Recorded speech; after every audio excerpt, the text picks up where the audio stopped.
Jesus Christ, the only solution. అంటే ఈ 4 వచనాన్ని మనం కలిసి ధ్యానిద్దాం.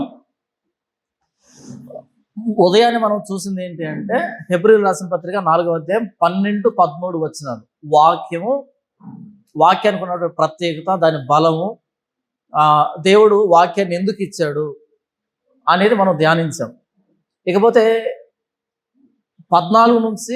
4వ అధ్యాయం 14 నుంచి 5వ అధ్యాయం 10 వరకు ఏం చూసామంటే ప్రభువైన యేసుక్రీస్తు మన గొప్ప ప్రధాన యాజకుడు, ఆకాశ మండలం గుండా వెళ్ళిన ప్రధాన యాజకుడు, ఈయన ఎందుకు మనకు సరిపోయిన వాడు అన్నది చూసాం. ఇప్పుడు ఏంటంటే ఈ హెబ్రీయులు ఇలా మరలా వెనక్కి వెళ్ళడానికి, యేసు ప్రభువును పెట్టి మరలా యోధామతులకు వెళ్ళడానికి కారణం ఏంటి అనేదాన్ని చెబుతున్నాడు. యేసు ప్రభువును వదిలిపెట్టి, ఇంత గొప్ప యేసు ప్రభువును వదిలిపెట్టి మరలా యోధామతులకు ఎందుకు వెళ్ళారు వాళ్ళు? వాళ్ళకి ఎవరో టీచింగ్ ఇచ్చినప్పుడు, యేసు ప్రభు మాత్రమే కదా మనం ధర్మశాస్త్రాన్ని కూడా ఆచరించాలి అని చెప్పినప్పుడు వాళ్ళకి ఎందుకు వాళ్ళు లోబడ్డారు, ఎందుకు దాన్ని అంగీకరించగలిగారు, ఎక్కడ ప్రాబ్లం వచ్చింది అనేదాన్ని చెప్తున్నాడు. ఆ కాజ్ చెప్తున్నాడు 11 నుంచి 14 వరకు. ఇందును గూర్చి అంటే ఈయనను గూర్చి, ఇతను ఎందుకు చేయబడ్డాడని చెప్పాడు. 3వ అధ్యాయం చెప్పాడు, మోషే గురించి చెప్పాడు, అహరోను గురించి చెప్పాడు. 4వ అధ్యాయం చెప్పాడు, విశ్రాంతి దినం గురించి మాట్లాడాడు. ఇలా చాలా విషయాలు చెప్పుకుంటూ వచ్చి ఇందును గూర్చి అంటే ఈయనను గూర్చి మేము చెప్పవలసినవి అనేక సంగతులు ఉన్నవి, ఇంకా చాలా చేసుకో గురించి. అయితే ఎందుకు చెప్పడం ఆపేస్తున్నానంటే మీరు వినుటకు మందులైనందున వాటిని విషదపరచుట కష్టము. ఆయన గురించి నేను ఇంకా చాలా చెప్పగలను, కాకపోతే ఎందుకు చెప్పట్లేదంటే మీరు వినే విషయం ఎలా తయారయ్యారు? మందులు, లేజీ, మందబుద్ధి, యాక్టివ్గా లేరు, సోమరిపోతులుగా ఉన్నారు మీరు, కాబట్టి చెప్పడం కష్టం, మీకు అర్థం కావట్లేదు అని అన్నాడు. అంటే హెబ్రీయులు, అంటే యేసును నమ్ముకున్నటువంటి హెబ్రీయులు సోమరిపోతులుగా ఉన్నారు కాబట్టి ఆ సోమరిపోతులకి ఏ టీచింగ్ ఇచ్చినా ఆ టీచింగ్ కన్వర్ట్ అయిపోతారు వాళ్ళు. ఇప్పుడు కూడా ఏంటంటే ఎవరైతే భక్తి విషయంలో సోమరిపోతులు ఉంటారో వాళ్ళని మనం ఎలాగైనా మౌల్డ్ చేయొచ్చు. ఎందుకంటే వాళ్ళకై వాళ్ళు బైబిల్ తెరిచి, వాళ్ళకై వాళ్ళు బైబిల్ సంబంధించిన పుస్తకాలు కొనుక్కొని, వాళ్ళకై వాళ్ళు బుర్ర పెట్టి కాసేపు ఆలోచించేటువంటి పరిస్థితి ఉండదు. వాళ్ళకంత టైం ఉండదు. మరీ టైం దొరికితే క్యాండీ క్రష్ ఆడుకుంటారేమో కానీ బైబిల్ అయితే తెరవరు. బైబిల్ తెరవరు. ప్రతిరోజు ఉదయాన్నే ఈరోజు దేవుని వాగ్దానం అని వస్తాయి కదా, దాన్ని చూసి మురిసిపోతుంటారు అంతే. ఇలాంటి వాళ్ళకి ఏ టీచింగ్ చెప్పినా వాళ్ళు ఇమ్మీడియట్గా కన్వర్ట్ అయిపోతారు. ఎందుకంటే వీళ్ళకి ఒక బేస్ ఉండదు, ఒక సిద్ధాంతం ఉండదు వీళ్ళకి. నేను ఒక మాట చెప్పి ముందుకు వెళ్తాను. నా చెల్లెలు హాస్పిటల్లో ఉన్నప్పుడు ఒక నర్సు ప్రతిరోజు వచ్చి ఉదయం సాయంకాలం ప్రేయర్ చేశాడు. తనే ట్రీట్మెంట్ ఇచ్చేది, తనే ప్రేయర్ చేసేది. ఎప్పుడు ఇద్దరు కలిసినా సరే, అంటే తను వచ్చినా సరే గంటలు వాకింగ్ కోసం మాట్లాడుకునేవాళ్ళు. ఆరోగ్యం ఎలా ఉంది పక్కన పెట్టేసి వాకింగ్ కోసం ఇద్దరు మాట్లాడుకునేవాళ్ళు. నేను పక్క బెడ్ మీద కూర్చొని అలా చూస్తూ ఉండేవాడిని. వీళ్ళకి ఇదేం పిచ్చని. ఆవిడ నర్సు, ఈవిడ పేషెంట్, ఇద్దరు కలిసి వాకింగ్ కోసం మాట్లాడుకునేవాళ్ళు. అలా వీళ్ళు దాదాపు 3 నెలలు ఉన్నాం. వీళ్ళు మాట్లాడుకుంటుంటే నేను మనసులో అనుకున్నాను, ఈవిడికి బైబిల్ మీద మామూలు నాలెడ్జ్ లేదు, అసలు ఎంతసేపు బైబిల్ చదువుతుందో మరి అనేటట్టుగా అనుకున్నాను. చాలా హైగా ఇమాజిన్ చేసుకున్నాను. తర్వాత మా చెల్లి చనిపోయిన తర్వాత నేను వేసుకోని నమ్ముకున్నాను. ఒక 6 నెలల తర్వాత అనుకుంటా, బహుశా 6 months, 6 నెలల తర్వాత అదే హాస్పిటల్కి వెళ్ళాల్సి వచ్చింది. ఇంకో పర్సన్ తీసుకుని వెళ్ళి ఈవెన్ వెతుక్కుంటూ వెళ్ళాను. ఎందుకంటే అప్పుడు మా చెల్లి ప్రార్థన చేస్తే మా బాగా పరిచయం అయిపోయింది. ఈవెన్ వెతుక్కుంటూ వెళ్ళాను. అప్పుడు వెళ్ళేటప్పటికి ఇద్దరం కూర్చున్నాం, మాట్లాడుకుంటున్నాం, బైబిల్ గురించి మాట్లాడుకుంటున్నాం.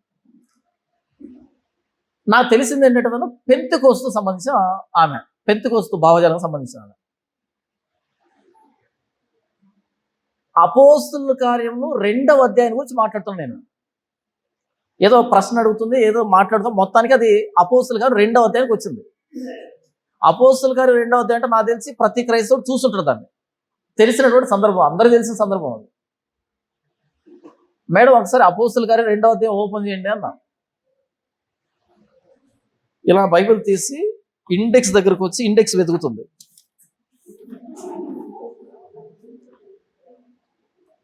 మీరు నమ్మరు కానీ కాళ్ళ కింద భూమి కదిలినట్టు అయింది నాకు. నేను ఊహించింది ఏంటి, ఇక్కడ జరుగుతుంది ఏంటి, సంబంధమే లేకుండా పోయింది.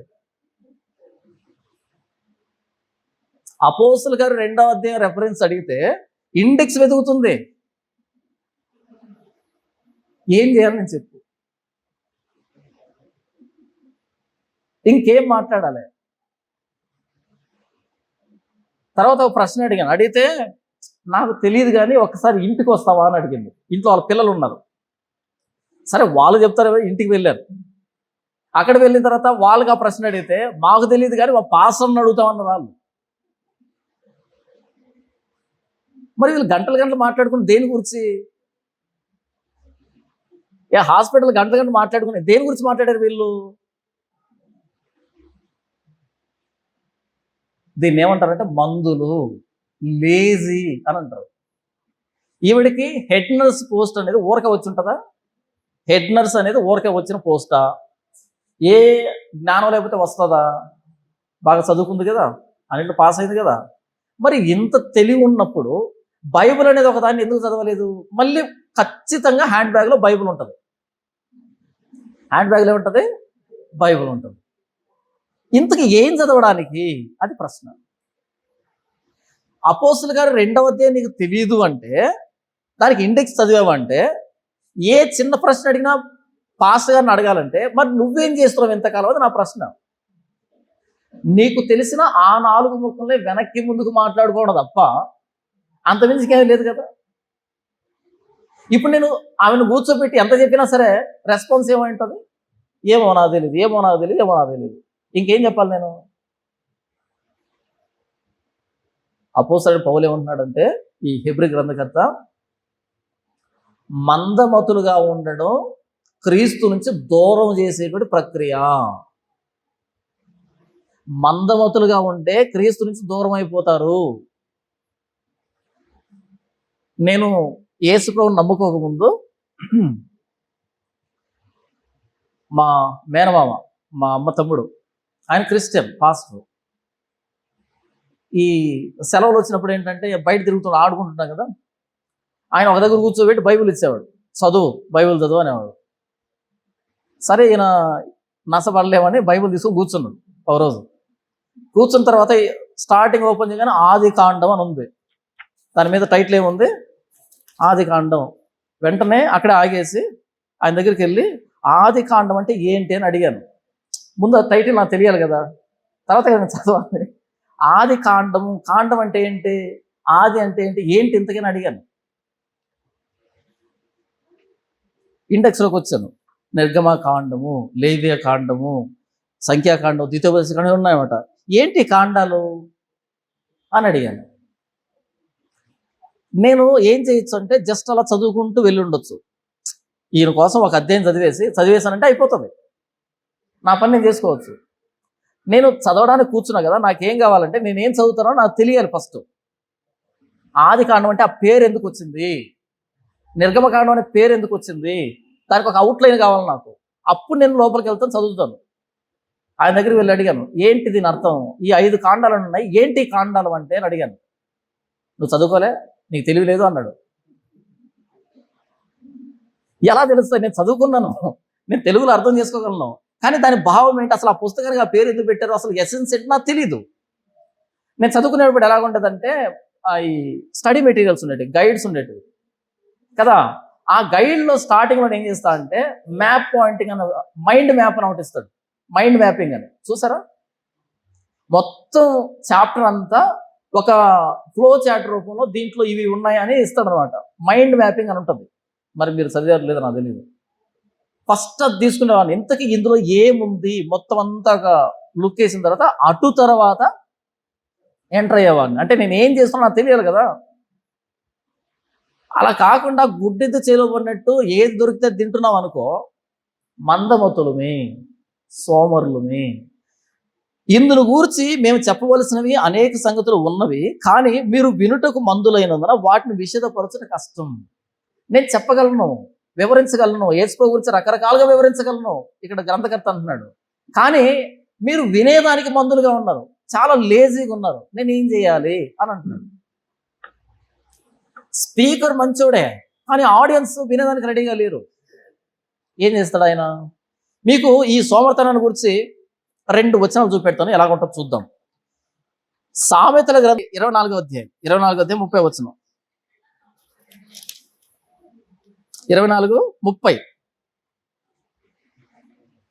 సోమరి వాని చేను నేను దాటి రాగా, తెలివి లేని వాని ద్రాక్ష తోట నేను దాటి రాగా, ఇదిగో దాని ఎందంతటా ముళ్ళ తుప్పులు బలిసి ఉండెను, దూలగొండ్లు దాన్ని కప్పి ఉండెను, రాతి కూడా పడి ఉండెను. నేను దాన్ని చూచి యోచన చేసుకుంటున్నాను, దాన్ని కనిపెట్టి బుద్ధి తెచ్చుకుంటున్నాయి. ఇంకా కొంచెం నిద్ర, ఇంకా కొంచెం కునుకుపాటు, పరునుటకై ఇంకా కొంచెం చేతులు ముడుచుకొనుట, వీటి వలన నీకు దరిద్రత పరిగెత్తి వచ్చును, ఆయుధస్తులు వచ్చినట్లు లేమి నీ మీదకి వచ్చును. ఆయన దాటుతూ వస్తూ ఉంటే ఒక సోమరి వాణి చేను కనిపించిందంట. పొలాలు ఉంటాయి కదా, అందులో ఒక సోమరి వాడు పొలం ఒకటి కనిపించింది.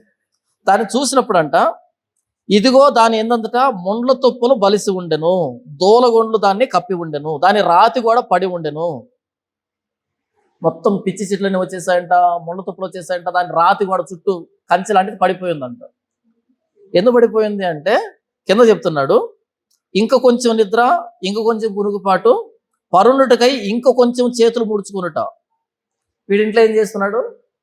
ముడుక్కుని నిద్రపోతున్నాడు. అక్కడేమవుతున్నాయి? దూలగొండ్లు మొలుస్తున్నాయి, పిచ్చి చెట్లు మొలుస్తున్నాయి, కంచి పడిపోయింది. సోమవారి వాని చేను ఎలాగైతే పంట పెట్టడానికి అనుకూలంగా ఉండదో, ఈరోజు క్రైస్తవుల ఇండ్లు మీరు చూడండి, ఖచ్చితంగా ఒక షెల్ఫ్ ఉంటుంది, లేదా చిన్న బీరువా ఉంటుంది. బీరువా నిండే ఉంటాయి బైబుల్ ఉంటాయి, బైబుల్ రిలేటెడ్ పుస్తకాలు ఉంటాయి. అడిగి చూడండి, లాస్ట్ టైం మీరు ఎప్పుడు ఓపెన్ చేశారు ఈ షెల్ఫ్ని? వాళ్ళు బాప్తిసం తీసుకున్న కొత్తలో ఓపెన్ చేసి ఉంటారు, అవునా? లేదా పోయిన సంవత్సరం క్రిస్మస్ ముందు రోజు తొడవడానికి ఓపెన్ చేసి ఉంటారు. అంతకు మించి దాన్ని చదువుదామని ఎప్పుడైనా ఓపెన్ చేసి ఉంటారా? ఓపెన్ చేసి ఉంటారు. ఇక అందులో ఉన్నది ఇక్కడికి ఎలా వస్తుంది? ఇక క్రీస్తుని గురించి నీకు ఏం అర్థమవుతుంది, ఎలా అర్థమవుతాడు? ఉదయం నుంచి నేను క్రీస్తుని గురించి బోధిస్తున్నా, ఆ యాంగిల్ ఎప్పుడైనా వేసుకుని విన్నారా మీరు? ఛాన్స్ లేదు. ఆ యాంగిల్ మీరు విని ఉండరు. 5 రొట్టెలు 2 చేపలు వేసుకో గురించి విని ఉంటారు మీరు. ఈ యాంగిల్ విని ఉండరు ఆయన గురించి. ఎందుకు వినలేదు అంటే అసలు వాటిని టచ్ చేయలేదు ఎవరు. ఎందుకు టచ్ చేయలేదు? అవి మాట్లాడడం వల్ల ఎవరికి ఉపయోగం ఉంటుంది? అందులో ఏ దశభాగం లేదు, ఏ అద్భుత కార్యం లేదు, అంత డ్రై సబ్జెక్ట్ అనమాట. మనం చర్చికి వెళ్ళేటప్పుడు బైబిల్ పట్టుకుని వెళ్తాం. ఇక ఏ మతస్థుడు కూడా తన మత గ్రంథాన్ని వాళ్ళ మత సంబంధమైన స్థలానికి తీసుకుని వెళ్ళరు. ఇక ఏ మతస్థుడు కూడా వాళ్ళ మత గ్రంథాన్ని వాళ్ళ మతపరమైన స్థలానికి తీసుకుని వెళ్ళడు, ఒక క్రైస్తవుడు తప్ప. ఎందుకు వాళ్ళు తీసుకున్నారు? వాళ్ళు ఏదో చెప్తారు, వీళ్ళు ఏదో వింటారు, వచ్చేస్తారు. మనం ప్రతి ఒక్కరు బైబిల్ పట్టుకుని ఎందుకు వెళ్తాము? అక్కడ చెప్తున్నది ఇక్కడ ఉందో లేదో చూడడానికి. ఏమి నేర్చుకున్నారు ప్రతి ఆదివారం? ఇంటికి వచ్చిన తర్వాత నేను ఏం నేర్చుకున్నాను అని ఎప్పుడైనా ఆలోచించారా? ఏం ఆలోచించట్లేదు. మాకు ఆది కాండం నుంచి ప్రకటన గ్రంథం దాకా ఏముంది చెప్పండి నేను పాస్ని ఎప్పుడైనా అడిగారా? అడగట్లేదు. ఉపవాస ప్రార్థనలు పెడతారు, ప్రతి గురువారం శుక్రవారం ఉపవాస ప్రార్థనలు అంటారు. అయ్యగారు దీనివల్ల యూజ్ ఏంటి అని ఎప్పుడైనా అడిగారా? అదేదో ఇంట్లో చేసుకోవచ్చు కదా, ఎక్కడికి ఎందుకు రావాలి అని ఎప్పుడైనా అడిగారా? చర్చికి వచ్చి ఆన్లైన్ ప్రేయర్ ఉంటుంది, సంపూర్ణ రాత్రి ప్రార్థన, ఏంటి ఉపయోగం అని ఎప్పుడైనా అడిగారా? ఏ పద్ధతినైనా క్వశ్చన్ చేశారా? ఎవరు క్వశ్చన్ చేస్తారంటే సీరియస్గా ఆలోచించినాడు, దానికి సమాధానం కావాలనుకున్నాడు క్వశ్చన్ చేస్తాడు. మాకెందుకు అని చేతులు ముడుచుకున్నాడు, అస్సలు క్వశ్చన్ చేయడు. యేసు ప్రభు గురించి ఎలా అర్థమవుతుంది? అందుకనే ఇప్పుడు కల్ట్ గ్రూప్స్ వచ్చాయి, రకరకాల డినామినేషన్లు వచ్చాయి. ఎందుకు వచ్చే డినామినేషన్లు? క్రీస్తుని గురించి మిస్అండర్స్టాండింగ్. ఇవన్నీ denomination is nothing but misunderstanding of Christ అంతే. యేసు ప్రభు గురించి వాళ్ళు ఒకలాగా మిస్అండర్స్టాండ్ చేస్తున్నారు, అదొక డినామినేషన్. వీళ్ళు ఒకలాగా మిస్అండర్స్టాండింగ్ చేస్తున్నారు, ఇదొక డినామినేషన్. ఎందుకు ఇన్ని మిస్అండర్స్టాండింగ్లు వచ్చాయి అంటే వింటున్న మనము మందులం అయిపోయాం కాబట్టి, లేజీ పర్సన్స్ అయ్యాం కాబట్టి. బైబిల్ను తెరిచి చదివినటువంటి చరిత్ర మనకు లేదు. ఇంట్లో భర్తకు ఒక బైబిల్ ఉంటుంది, భార్యకు ఒక బైబిల్ ఉంటుంది, పిల్లలకు ఒక బైబిల్ ఉంటాయి. అందులో మరలా కొరియన్ ప్రింట్ ఒకటి ఉంటుంది, చైనా ప్రింట్ ఒకటి ఉంటుంది. నెక్స్ట్ మరలా మ్యాచింగ్ బైబిల్స్ ఉంటాయి. పెద్ద బైబిల్ ఉంటుంది, చిన్న బైబిల్ ఉంటుంది, హ్యాండ్ బైబిల్ ఉంటుంది. మళ్ళీ సంవత్సరం మారేటప్పుడు మరలా కొత్త బైబిల్ కొంటాం. కలెక్షన్. ఏ బైబిల్ చదవం. బైబిల్ కలెక్షన్ ఉంటుంది, బైబిల్ రీడింగ్ జరగదు. ఎందుకు చదవట్లేదు నా ప్రశ్న. మనమే ఇష్టపడి బైబిల్ కొనుక్కున్నాం, ఎందుకు క్రీస్తుని గురించి తెలుసుకోవాలని లేదు, అది నా ప్రశ్న. మీరు హెబ్రీ పత్రికను చూడండి, హెబ్రీ గ్రంథకర్త మాట్లాడుతున్న వచనాలు పాత నిబంధనలు ఉన్నాయి, కానీ ఎవ్వరు కూడా ఆ యాంగిల్లో యేసును ప్రొజెక్ట్ చేయలే, చూపించలే. ఈ పాత నిబంధన వచనాలన్నీ హెబ్రీ పత్రికలో పాత నిబంధనలు ఉన్నవే, కానీ అక్కడి నుంచి క్రీస్తును పట్టుకుని వాళ్ళు ఎవరు కూడా. అంటే హెబ్రీలకు చెప్పేటప్పుడు ఆ యాంగిల్లో చెప్పారు వాళ్ళు. ఒకరు ఇంకోటి చెప్పాలంటే ఇంకొక యాంగిల్లో చెప్తారు. రోమియోలు రాసిన పత్రికలో మీరు చూడండి, అన్ని జనులకు చెప్పిన సువార్త అది, అన్ని జనులకి యూదులకి ఇద్దరు కలిపి చెప్పిన సువార్త అది. ఇద్దరిని కలిపి మాట్లాడుతుంటారు మాటి మాటికి. అక్కడ సువార్త కంప్లీట్ డిఫరెన్స్ అయిపోతుంది. ఏమంటారు, హెబ్రీ పత్రికలో డిఫరెన్స్ అయిపోతుంది. మత్తయి, మార్కు, లూకా, యోహాను నలుగురు. మత్తయి గారు రాసిన సువార్త మార్కు కంటే చాలా డిఫరెంట్గా ఉంటుంది. మార్కు రాసింది లూకా కంటే డిఫరెంట్ ఉంటుంది. లూకా రాసింది యోహాన్ కంటే డిఫరెంట్గా, యోహాన్ రాసింది మూడింటి కంటే డిఫరెంట్ ఉంటుంది. అసలు సంబంధమే ఉండదు. ఎందుకు మత్తయి గారు అలా సువార్త రాశాడు? ఆయన రాసింది ఎవరికి? యూదులకు కాబట్టి. కాబట్టి వీళ్ళకి లేఖనాల మీద పట్టుంటుంది, లేఖనాల నెరవేర్పు మీద పట్టుంటుంది. కాబట్టి లేఖనం నెరవేరినట్లు ఇలాగ జరిగిన, లేఖనం నెరవేరినట్లు ఇలాగ జరిగిన, ఫలానా లేఖనం నెరవేరినట్లు ఇలా జరిగను అంటే లేఖనాల నెరవేర్పు క్రీస్తు అని రాశాడు. ఇదే మత్తయికి పెన్నిచ్చి వేరే వాళ్ళకి రాయమంటే కనుక కంప్లీట్గా సువార్త మారుతుంది. ఎసెన్స్ అదే, ఫార్మాట్ మారిపోతుంది. ఎందుకు? క్రీస్తుని వాళ్ళు లోతుగా అర్థం చేస్తున్నారు కాబట్టి ఆయన్ని ఎలాగైనా మార్చగలరు. మీకు అర్థమవుతుందా? క్రీస్తుని అర్థం చేస్తున్నారు కాబట్టి ఎవరికి వాళ్ళు రాస్తున్నారో, ఏ ఆడియన్స్కి రాస్తున్నారో దాన్ని బట్టి మార్చేస్తారు వాళ్ళు ఆన్ ది స్పాట్. ఎసెన్స్ మారుతుంది. మరలా మన ఎదురుగా ఒక చదువుకున్న వ్యక్తి వచ్చి నిలవబడితే, ఒక డిగ్రీ స్టూడెంట్ నిలవబడితే వాడికి సువార్త ఎలా చెప్తావు? లేదు ఒక 8వ తరగతి పిల్లాడు వస్తే ఏం చెప్తావు సువార్త? లేదు అసలే చదువురాదు వాడికి ఏమైనా సువార్త చెప్తావు? లేదు ఒక హిందూ వచ్చి నిలబడ్డాడు హైందవ భావజాలం, వాడికి ఎలా సువార్త చెప్తావు? లేదా ముస్లిం వచ్చాడు ఎలా సువార్త చెప్తావు? లేదా నాస్తికుడు వచ్చే సువార్త ఎలా చెప్తావు? ఒక హేతువాద వచ్చే సువార్త ఎలా చెప్తావు? ఒక సైంటిస్ట్ వచ్చే సువార్త ఎలా చెప్తావు? సైంటిస్ట్ దగ్గరికి వెళ్ళి ఏసు చెప్పిన నేనే మార్గం సత్యం జీవం అన్నావు అనుకో, పక్కకి వెళ్ళి ఆడుకోమా అంటాడు. వాడికి తెలీదు. ఫస్ట్ వాడి గర్వాన్ని తీసుకొచ్చి నేల మీద పెట్టాలి, అప్పుడు వింటాడు. ఎలా అంటే క్రీస్తుని గురించి నువ్వు ఎంత లోతుగా అధ్యయనం చేస్తావో ఆయన్ని అంతలా నువ్వు మార్చగలవు, అందరికీ మార్చగలవు. మత్తయి రాసిన సువార్త ఎసెన్స్ ఒకటైనా ఫార్మాట్ వేరు, మార్కు రాసిన సువార్త ఎసెన్స్ ఒకటైనా ఫార్మాట్ వేరు, లూకా రాసింది ఎసెన్స్ ఒకటైనా ఫార్మాట్ వేరు, యోహాన్ రాసింది ఎసెన్స్ ఒకటైనా ఫార్మాట్ వేరు.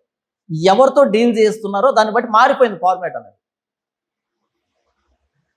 ఎలా వచ్చింది ఇదంటే కసరత్తు చేస్తే వచ్చింది. సోమరిపోతుతనంలో నుంచి రాలే సువార్తలు, ప్రయాసలో నుంచి వచ్చాయి. ఈరోజు సువార్త సోమరిపోతుతనంలోంచి పుట్టుకొస్తుంది. ఏదో 4 ముక్కలు 4 కంటత వాక్యాలు చెప్తాం, వింటే వింటారు లేకపోతే పోతారు అంతే.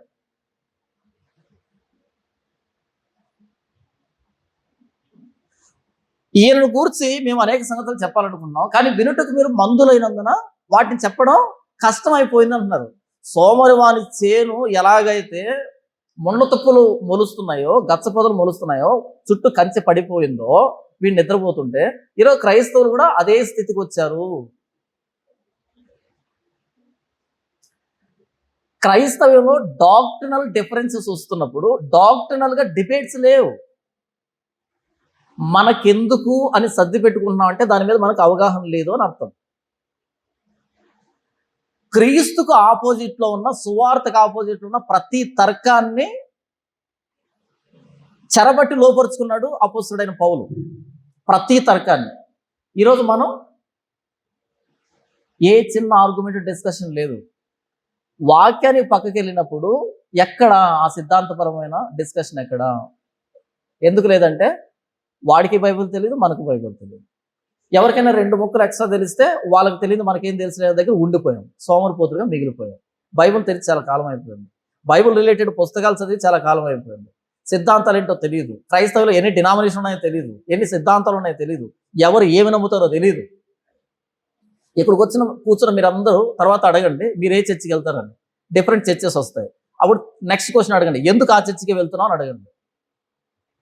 ఈ వ్యక్తిని ఎక్కడికి వెళ్తావు చర్చికి అని అడిగితే ఒక సిఎస్ఐ అంటాడు, ఈ వ్యక్తి ఇంకొకటి పెంతెకోస్తు అంటాడు. నెక్స్ట్ క్వశ్చన్ ఏంటంటే ఎందుకు అక్కడికే వెళ్తున్నావు అని అడగండి. బిబ్లికల్గా సమాధానం చెప్తే కనుక ఒప్పుకుంటా నేను. అలా చెప్పడు, మాకు దగ్గరగా ఉంది ఆ చర్చ్ అంటాడు, లేకపోతే మేము ముందు ఆ చర్చికి వెళ్ళేవాళ్ళని చెప్తాడు, లేకపోతే మేము అక్కడే బాప్తీసం తీసుకున్నాం అని చెప్తాడు. అంతేగాని బిబ్లికల్గా ఇది డాక్టర్కి సమాంతరంగా ఉంది, బిబ్లికల్గా ప్యారలల్గా ఉంది కాబట్టి నేను వెళ్తున్నాను ఒక్కడు చెప్పడు. చెప్తాడా? అది చెప్పిన రోజు మనం కసరత్తు చేస్తున్నాం అని అర్థం. నేను ఒక చర్చికి వెళ్తున్నా ప్రతి ఆదివారం. ఎందుకు ఆ చర్చికి వెళ్తున్నాను అని అంటే దానికి నాకు రీజన్ తెలియాలి, దాన్ని బిబ్లికల్గా నేను ప్రూవ్ చేసుకోవాలి. అప్పుడు నేను కసరత్తు చేశాను నా విశ్వాసాన్ని గురించి అని అర్థం. మీకు మీరు ప్రశ్న వేసుకోండి. మీరు ఒక చర్చికి వెళ్తారు ప్రతి ఆదివారం, ఎందుకు ఆ చర్చికి వెళ్తున్నారు ప్రశ్న వేసుకోండి. మీ ఆన్సరు అసలు ఎందుకు పనికిరాని ఆన్సర్ అయి ఉంటుంది. యేసుప్రభు ప్రసంగం చేయగానే చాలా మంది వదిలిపెట్టి వెళ్ళిపోయారు, 12 మంది మిగిలారు. యేసుప్రభు అన్నాడు, మీరు కూడా వెళ్ళిపోవాలని ఉన్నారా అని అడిగాడు. అప్పుడు పేతురు సమాధానం చెప్పాడు, ఏమని? ప్రభువా, ఎవని యొద్దకు వెళ్ళుదుము, నీవే నిత్య జీవపు మాటలు గలవాడివి అని అన్నాడు. అంటే పేతురు యేసుప్రభుని ఎందుకు అంటి పెట్టుకున్నాడంట? యేసుప్రభు మాట్లాడే మాటలు నిత్య జీవితానికి సంబంధించినవి. మరి ఎవరి యొద్దకు వెళ్ళుదము, ఇంకెక్కడ లేవివి అందుకున్నాడు. కరెక్ట్ ఆన్సర్ అది. మరి వెళ్ళిపోయిన వాళ్ళు ఎందుకు వెళ్ళిపోయారు? భోజనం పెట్టకుండా ఏదేదో మాట్లాడుతున్నాడు ఆయన. వచ్చిన వాళ్ళకి భోజనం పెట్టకుండా ఏంటేంటో మాట్లాడుతున్నాడు. మాకెందుకని వెళ్ళిపోయారు వాళ్ళు? ఇప్పుడు నీకు నువ్వు ప్రశ్న వేసుకో, నేను పలానా ఒక డినామినేషన్కి ఎందుకు కనెక్ట్ అయ్యాను, పలానా పాస్టర్ ప్రసంగాలు ఎందుకు వింటాను, పలానా చర్చికి ఎందుకు వెళ్తాను అని ప్రశ్న వేసుకుంటే మీ సమాధానం పేతురు సమాధానం 2 ప్యారలల్గా ఉంటే అప్పుడు మీరు కసరత్తు చేస్తున్నారు, మీరు మందులు కాదు, లేజీ పర్సన్స్ కాదు, స్పిరిచువల్ లేజీ పర్సన్స్ కాదు అని ఒప్పుకుంటా నేను. వస్తుంది సమాధానం? ఆహా. ఆ మధ్యకాలంలో ఒక వివాదం నడిచింది. ఒక వ్యక్తి చనిపోయాడు. చనిపోతే ఆ వ్యక్తికి సంబంధించిన మాట్లాడితే ఒక వ్యక్తి నా మీద కౌంటర్ వీడియో చేశాడు. అరే జాన్ పాల్, నీకు ఎంత ధైర్యం ఉంది అసలు ఆ వ్యక్తి గురించి మాట్లాడడానికి? సరే ఏం చెప్తాడబ్బా అని వింటూ ఉంటే ఆ వ్యక్తి చెప్పింది ఏంటి తెలుసా? ఆ పాస్టర్ గారు ఈయన పెళ్లి చేశాడంట. ఆ పాస్టర్ గారు ఈయన పెళ్లి చేశాడంట, కాబట్టి నాకు పెళ్లి చేసిన పాస్టర్ రైటు. అంతేనా? అంటే నీ పెళ్లి చేస్తే అది నీకు గొప్ప, ఈయన పెళ్లి చేస్తే ఈయన గొప్ప. దేన్ని బట్టి ఒక వ్యక్తిని మనం క్వశ్చన్ చేయాలి? మీకు కూడా పెళ్లి చేసి ఉంటారు కదా పాస్టర్లో, ఇంకో వాళ్ళు మీకు గొప్ప అంతే. ఇక వాళ్ళ గురించి ఎవరు మాట్లాడకూడదు, వాళ్ళ గురించి ఇక తప్పులేమి ఉండవు. అంతేనా? అనిపించింది, ఇంత మూర్ఖంగా ఉన్నారేంట్రా స్వామి అని. ఎలా క్వశ్చన్ చేయాలి? ఆ వ్యక్తి ఇలా టీచ్ చేశాడు, ఇది వాక్యానికి ఇలా సమాంతరంగా ఉంది, ఆ వ్యక్తి గురించి ఎలా మాట్లాడతామంటే అప్పుడు నేను కూడా కూర్చొని ఆలోచిస్తా, అవును కదా అని. నీకు పెళ్లి చేశాడనో లేకపోతే నీ పాడి కట్టాడనో ఒక వ్యక్తి మంచోడు చెడ్డోడు ఉండడం, అలాగా డిపెండ్ చేసుకోవాల్సింది. ఎందుకు ఆ చర్చికి వెళ్తున్నావు? ఎందుకంటే ఇక్కడ డాక్టర్ని టీచ్ చేస్తారు. మీలో చాలా మందికి మీరు వెళ్తున్న చర్చ్ నేపథ్యం, దాని డాక్టర్ ఏంటో తెలియదు మీకు అసలు. తెలుసా? నేను వెళ్తున్న చర్చిలో టీచ్ చేస్తున్న డాక్టర్ని ఇది అని చేతులు ఎత్తండి ఎవరైనా. నాకు తెలుసు అనేవాళ్ళు తెలియదు.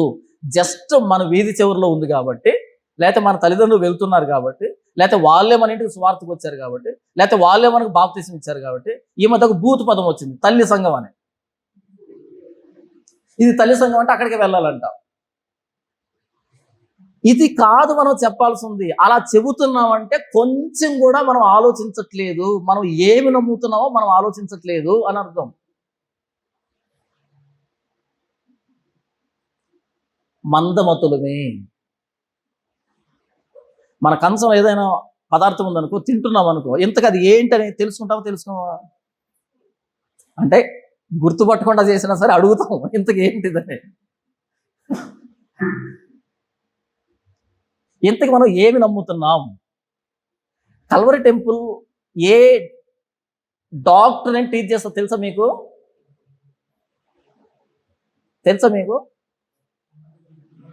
తెలుసా తెలీదా? తెలీదు. డాక్ట్రిన్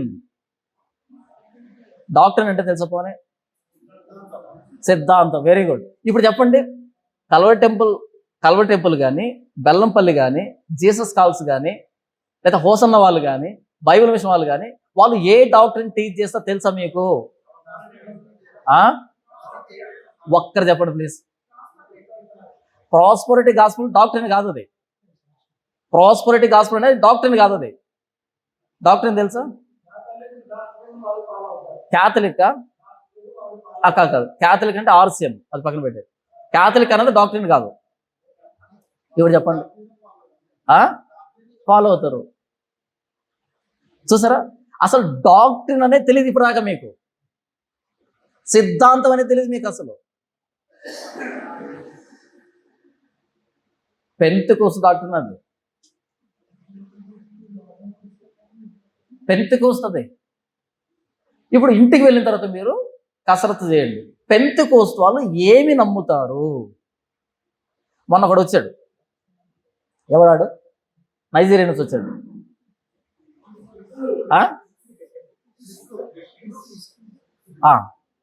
వాడు వచ్చి ఎన్ని తమాషాలు చేస్తాం మీరు చూసారు కదా. వాడు వచ్చినప్పుడు వేదిక మీద ఎన్ని తమాషాలు జరిగేది చూసారు కదా. ఆ వేదిక ఎక్కిన వాళ్ళంతా ఏ డాక్టర్ని అనుకుంటున్నారు? పెంతెకోస్తు డాక్టర్ని. ఆ వ్యక్తిని ఇంటికి పిలిపించుకో, ఫోటో తీసి భోజనం పెట్టి చాలా హంగామా చేస్తే ఎవరు? సతీష్ కుమార్ పెంతెకోస్తు డాక్టర్ను. కానీ వేదిక మీదకి రాలా. ఎందుకో తెలుసా? వస్తే పడాలి, పడకపోతే వాడు ఫీల్ అవుతాడు. నేను ఇంత దూరం నుంచి వస్తే నువ్వు పడవా అని ఫీల్ అవుతాడు. పడితే జోకర్ అవుతాడు. పడకపోతే వాడు ఫీల్ అవుతాడు. పడితే వీడు జోకర్ అవుతాడు. ఎందుకు వచ్చిన గొడవని హోటల్కి పిలిపించుకొని హాయి చెప్పాడు. అక్కడ పడిన ఎవరు తెలియదు కదా, అక్కడ పడగొట్టాడు కదా. అంటే మన క్రిస్టియానిటీలో ఎన్ని రకాల సిద్ధాంతాలు ఉన్నాయి. హెబ్రోన్ వాళ్ళు ఏమి నమ్ముతారు? హోసన్న వాళ్ళు ఏమి నమ్ముతారు? బైబిల్ విషయం వాళ్ళు ఏమి నమ్ముతారు? క్యాల్వినిస్టులు ఏమి నమ్ముతారు? మోర్మనిజం ఏమి నమ్ముతుంది? ఆర్సిఎం వాళ్ళు ఏమి నమ్ముతారు? ఆర్థడాక్స్ ఏమి నమ్ముతుంది? సిఎస్ఐ వాళ్ళు ఏమి నమ్ముతారు? లూథరన్స్ ఏమి నమ్ముతారు? మనకి ఎప్పుడు ఆలోచన రాలేదు కదా. ఆ గీతలు ఏంటి మధ్యలో అని ఎప్పుడైనా వచ్చిందా? రాలే. ఇంక మనం సోమరిపోతున్నాం కాకపోతే ఏంటి అది నా ప్రశ్న.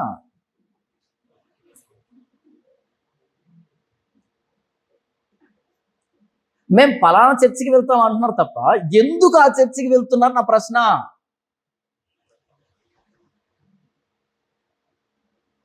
నెక్స్ట్ మీరు మరలా సెమినార్కి వస్తారు కదా, మీరు ఏ చర్చికి వెళ్తున్నారో దాని డినామినేషన్ ఏంటి, దాని డాక్టరీన్ ఏంటి, ఎందుకు మిగతా వాళ్ళతో అది డిఫర్ అవుతుంది, అది తెలుసుకుని రండి. అలాగైనా కొంచెం కసరత్తు చేయండి, సోమరిపోతనం వచ్చి బయటకు రండి. ఎప్పుడైతే ఈ డిఫరెన్స్ మీరు తెలుసుకుంటారో మీరందరూ జాన్పాల్ లెక్క తయారవుతారు. సీరియస్గా చెప్తున్నాను, మీరందరూ జాన్పాల్ లెక్క తయారవుతారు. అప్పుడు వస్తుంది లోపల నుంచి కోపం, అప్పటి నుంచి వస్తుంది రోషం, అప్పుడు వస్తుంది బాధ్యత. అప్పుడు ఎవరిని చూసినా ఏమంటారు, పోగులు పెట్టేద్దాం అనిపిస్తుంది. ఏంట్రా మీరు చేస్తుందని. అంతవరకు మీకేమనిపించదు. మీకై మీరు ఫీల్డ్లో దిగి ఏం జరుగుతుంది, ఎక్కడ డిఫరెన్స్ తెలుసుకునేంత వరకు మీకు ఆ నొప్పి తెలియదు, ఆ బాధ తెలియదు. తెలుసుకోండి, వచ్చే నెలకి ఇది జరగాలి. ఎందుకు ఆ చర్చికి వెళ్తున్నారు అని అంటే మీకు తెలియాలి. మరి మన విశ్వాసం ఏంటో మనకు తెలియకుండా, మనం ఏ క్రీస్తుని ఫాలో అవుతున్నామో తెలియకుండా అపోస్తలుడు పౌలు ఏమంటాడు తెలుసా గలతీ పత్రికలో, మేము ప్రకటింపని మరి ఒక క్రీస్తుని మేమే వచ్చి చెప్పినా, పరలోకం నుంచి దేవదూతలు చెప్పినా వాడు శాపగ్రస్తుడు అంటాడు. ఎందుకు అపోస్తలుడైన పౌలు ప్రకటించిన క్రీస్తు ఎవరు? చదువుతారా వచనాన్ని? గలతీలకు రాసిన పత్రిక, గలతీ 1వ అధ్యాయం 6వ వచనం. క్రీస్తు కృపను బట్టి మిమ్మును పిలిచిన వానిని విడిచి భిన్నమైన సువార్త తట్టుకు మీరింత త్వరగా తిరిగిపోవట చూడగా నాకు ఆశ్చర్యమగుతున్నది. పిలిచిన వదిలిపెట్టి ఎక్కడికి వెళ్ళారంట? భిన్నమైన సువార్త. అంటే భిన్నం అంటే భిన్నం ఏంటి? అది మరి ఒక సువార్త కాదు, కానీ క్రీస్తు సువార్తను చెరపగోరి మిమ్మల్ని కలవరపరచువారు కొందరు ఉన్నారు. ఆ సువార్త ఏంటంట? క్రీస్తు సువార్తను చెడగొట్టే సువార్త ఇంకోటి ఉందంట. అలా కూడా ఉంటుందా? 8వ వచనం. మేము మీకు ప్రకటించిన సువార్త గాక మరి ఒక సువార్తను మేమైనను, అంటే రెండోసారి వచ్చి మేమే ప్రకటించినా. ఇప్పుడు చెప్పాం కదా, రెండవసారి వచ్చి 1 సంవత్సరం తర్వాత వచ్చి ఇంకొక విధానంలో మారిస్తే దీన్ని మేమైనా, పరలోకం నుండి వచ్చిన ఒక దూత అయినా మీకు ప్రకటించినట్లు అతడు శాపగ్రస్తుడు. ఇప్పుడు చెప్పిన సువార్తని నెక్స్ట్ మేమే వచ్చి చెప్పినా మార్చినా మేము శాపగ్రస్తులము. మేం కాదు, పరలోకం నుంచి ఒక దేవదూత వచ్చి దేవదూత ప్రసంగం చేసినా దేవదూత శాపగ్రస్తురాలు అని అన్నాడు. అంటే ఇంతకి పౌలు ఏ సువార్త ప్రకటించాడు? ఇంతకి పౌలు ఏ సువార్తను ప్రకటించాడు?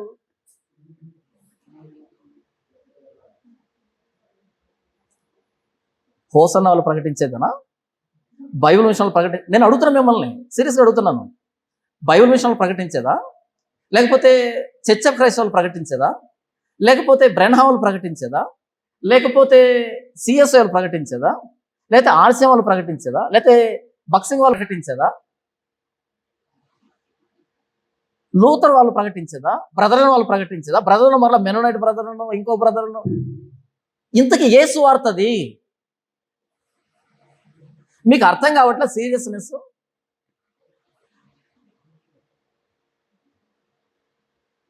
నా మీద వచ్చే ఆరోపణ ఏంటంటే నువ్వు ఎవరిని వదిలిపెట్టావు అని. నా ప్రశ్న ఏంటంటే ఎందుకు వదిలిపెడతాను అని.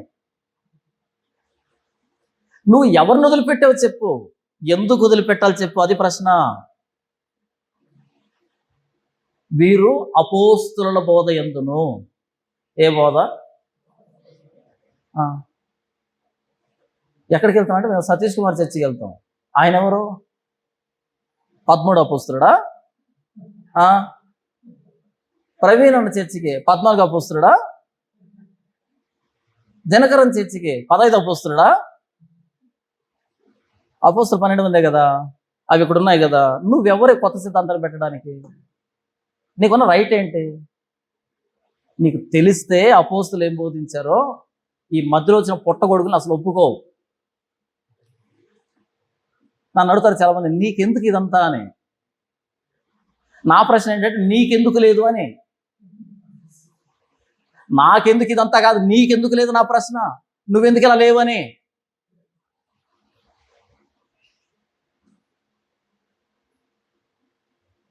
మీకు ఈ వాక్యాన్ని చెప్పడానికి నేను ఎన్ని సైట్లు వెతుకుతానో మీకు చెప్పినా అర్థం కాదు. ఇప్పుడు వాక్యం చెప్పడానికి ఎన్ని సైట్లు వెతుకుతానో, ఎన్ని బుక్కులు రెఫర్ చేస్తానో, ఎక్కడి నుంచి అక్కడ లింక్ పెట్టుకుంటానో చెప్పినా అర్థం కాదు. ఇప్పుడు నేను ఈ ప్రసంగాన్ని చేసిన ప్రసంగాన్ని మీకు ఇచ్చాను అనుకో, 2 రోజులు కూర్చున్నా మీకు తెలియదు ఫార్మాట్ ఎక్కడి నుంచి ఎక్కడికి వెళ్ళాడని. సీరియస్ చెప్తున్నాను. అంత కసరత్తు దేనికి? జోకులేడు నా చేత కాకనా. యూట్యూబ్లో మన ప్రసంగాలు రాకముందు ఎలాగుండేదంటే, ఎక్కడైనా బైబుల్ మీటింగ్ జరిగితే ఆ బైబుల్ సంబంధించినటువంటి ఈ అయ్యగారుల జీవిత చరిత్రలు ఉంటాయి, అవి కొనుక్కుండేవాళ్ళు. ఎప్పుడైతే మన ప్రసంగాలు యూట్యూబ్లోకి వచ్చాయో ఏంటి వస్తున్నాయి తెలుసా? కామెంట్లు కానీ ఫోన్లు కానీ ఏమొస్తాయి తెలుసా? అన్న మీరు ఒక పుస్తకం చెప్పారు, అది ఎక్కడ దొరుకుతుందని అడుగుతున్నారు. తెలుసా మీకు ఇంతకీ? రికార్డ్ క్రియేట్ చేశాను విజయవాడలో సివిఆర్ కాంప్లెక్స్లో. హతసాక్షుల పుస్తకము, యాత్రికం ప్రయాణం పుస్తకము అనేవి దుమ్ము పట్టిపోయి ఉన్నాయి చదివేవాళ్ళు లేక. ఒక ప్రసంగంలో కోట్ చేశాను, కోట్ చేస్తే ఆ వీక్లో మొత్తం లేచిపోయి అన్ని కొనేశారు. తర్వాత ఒక అబ్బాయి వెళ్ళి ఆ 2 పుస్తకాలు అడగానే తిరిగి అడిగారు, స్టాక్ అయిపోయింది. నాకు తెలియగడతారు ఇన్ని రోజులు బూజు పట్టిపోయి ఉన్నాయి, ఈ మధ్యలో అందరూ వస్తున్నారు అవి 2 కొనుక్కొని పోతున్నారు ఎందుకు అని అడిగారు. అప్పుడు చెప్పాడు, ఇదిగో ఈ వ్యక్తి ప్రసంగంలో చెప్పాడు అందుకని కొంటున్నారని. తర్వాత వెళ్ళాను, అదే బుక్ షాప్ వెళ్ళాను నేను మొత్తం తిరుగుతున్నా, పైన వెతుకుతున్నా కొత్తగా ఏమైనా వచ్చాయా అని. అక్కడ వెతుకుతూ ఉంటే నా పక్కన ఒక ఆయన వచ్చి, ఆయన ఎవరో తెలుసా ఎంతకే అన్నాడు. జాన్ పాల్ కదా అంది ఆవిడ. ఎలా తెలుసు? జాన్ పాల్ ప్రసంగాలు వింటే పుస్తకాల పేర్లు అడుగుతారు. ఇంకో వేరే ప్రసంగాలు విన్నా అనుకో, ఎంత ఇవ్వాలి దేవుడికి, ఎలా ఇవ్వాలి దేవుడికి, ఎందుకు ఆశీర్వాదం ఆలస్యం అవుతుంది, దీవించబడాలంటే ఏం చేయాలి, ఇవి చదవడం స్టార్ట్ చేశారు, రెఫర్ చేయడం స్టార్ట్ చేశారు. నన్ను అడుగుతారు, అన్న మీరు బైబిల్ ఎలా చదువుతారో చెప్పండి అని. క్వశ్చన్ వచ్చింది ఇంతకుముందు, నేను బైబిల్ చదవడం స్టార్ట్ చేశాను, ఎలా చదవాలని. ఇది రిపీటెడ్ క్వశ్చన్ నాకు. ఎందుకు వచ్చింది? ఇప్పుడు లేజినెస్ వదిలిపెడుతున్నారు, సీరియస్గా ఆలోచిస్తున్నారు, కసరత్తు చేస్తున్నారు. ఎప్పుడైతే నువ్వు కసరత్తు చేస్తావో అప్పుడు నేను ఎలా మాట్లాడతానో అలా మాట్లాడతావు. నువ్వు కూడా ఎగ్జాక్ట్గా ఇలాగా మాట్లాడతావు. నొప్పి తెలుస్తుంది. బైబిల్లో ప్రకటించిన సువార్త ఏంటి, ఈరోజు సమాజంలో తిరుగుతున్న సువార్త ఏంటి అనే నొప్పి ఎప్పుడు తెలుస్తుంది? డిఫరెన్స్ తెలిసినప్పుడు. అది తెలియంటే ఏం చేయాలి? కూర్చోవాలి, బైబిల్ చదవాలి, బైబిల్ రిలేటెడ్ పుస్తకాలు చదవాలి, చరిత్రను చదవాలి, ఎలా వచ్చింది క్రైస్తవం అని. ఇది లేనప్పుడు ఎవడు ఏం చెప్తే అది నమ్మాలి. బస్ స్టాండ్లో వెళ్ళి నిలబడుకున్నావు, బస్సు వచ్చి ఆగింది, పక్కన పిలిచి బస్సు ఎక్కడికి వెళ్తుందంటే బెంగళూరు అన్నాడు అనుకో, ఎక్కాలే. హైదరాబాద్ అంటే ఎక్కాలి, ఎందుకంటే నీకు 4 ముక్కలు తెలియదు కదా. వాడు ఏం చెప్పినా ఎక్కాలే. అదే 4 ముక్కలు నేర్చుకొని ఉంటే పక్కన అడుగుతావా? క్రైస్తవుల పరిస్థితి అలా తయారైంది. కాసేపు ఈ చర్చికి వెళ్తారు, కాసేపు ఆ చర్చికి వెళ్తారు, కాసేపు ఆ చర్చికి వెళ్తారు.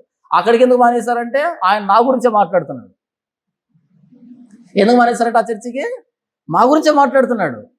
అంటే డాక్ట్రిన్ డిఫరెన్స్ వచ్చిందని కదా నువ్వు బయటకు వచ్చింది? కాదు, నా గురించి మాట్లాడుతున్నాడు. ఈ చర్చ ఎందుకు మానేసావు? ఆయన నాకు సరిగా రెస్పెక్ట్ ఇవ్వట్లే. అంటే నువ్వు చర్చిలు మారుతుంది రీజను వేరేనా? ఎందుకు మారాలి చర్చ్ అంటే ఇక్కడ డాక్ట్రిన్ డిఫరెన్స్ వచ్చింది, బోధలో తేడా వచ్చింది, వాక్యానికి డిఫరెన్స్ అయ్యాడు. వీరు తెస్సలోనికలో ఉన్న వారి కంటే బహుగనులై ఉండిరు కాబట్టి పౌలు శీల చెప్పిన సంగతులు అలాగూ ఉన్నవో లేవో ప్రతిదినం వాక్యాన్ని పరిశోధించు వచ్చిరి. బెరయ సంఘస్థులు చెప్పేది పౌలైతే ఏంటి, శీలైతే మాకేంటి?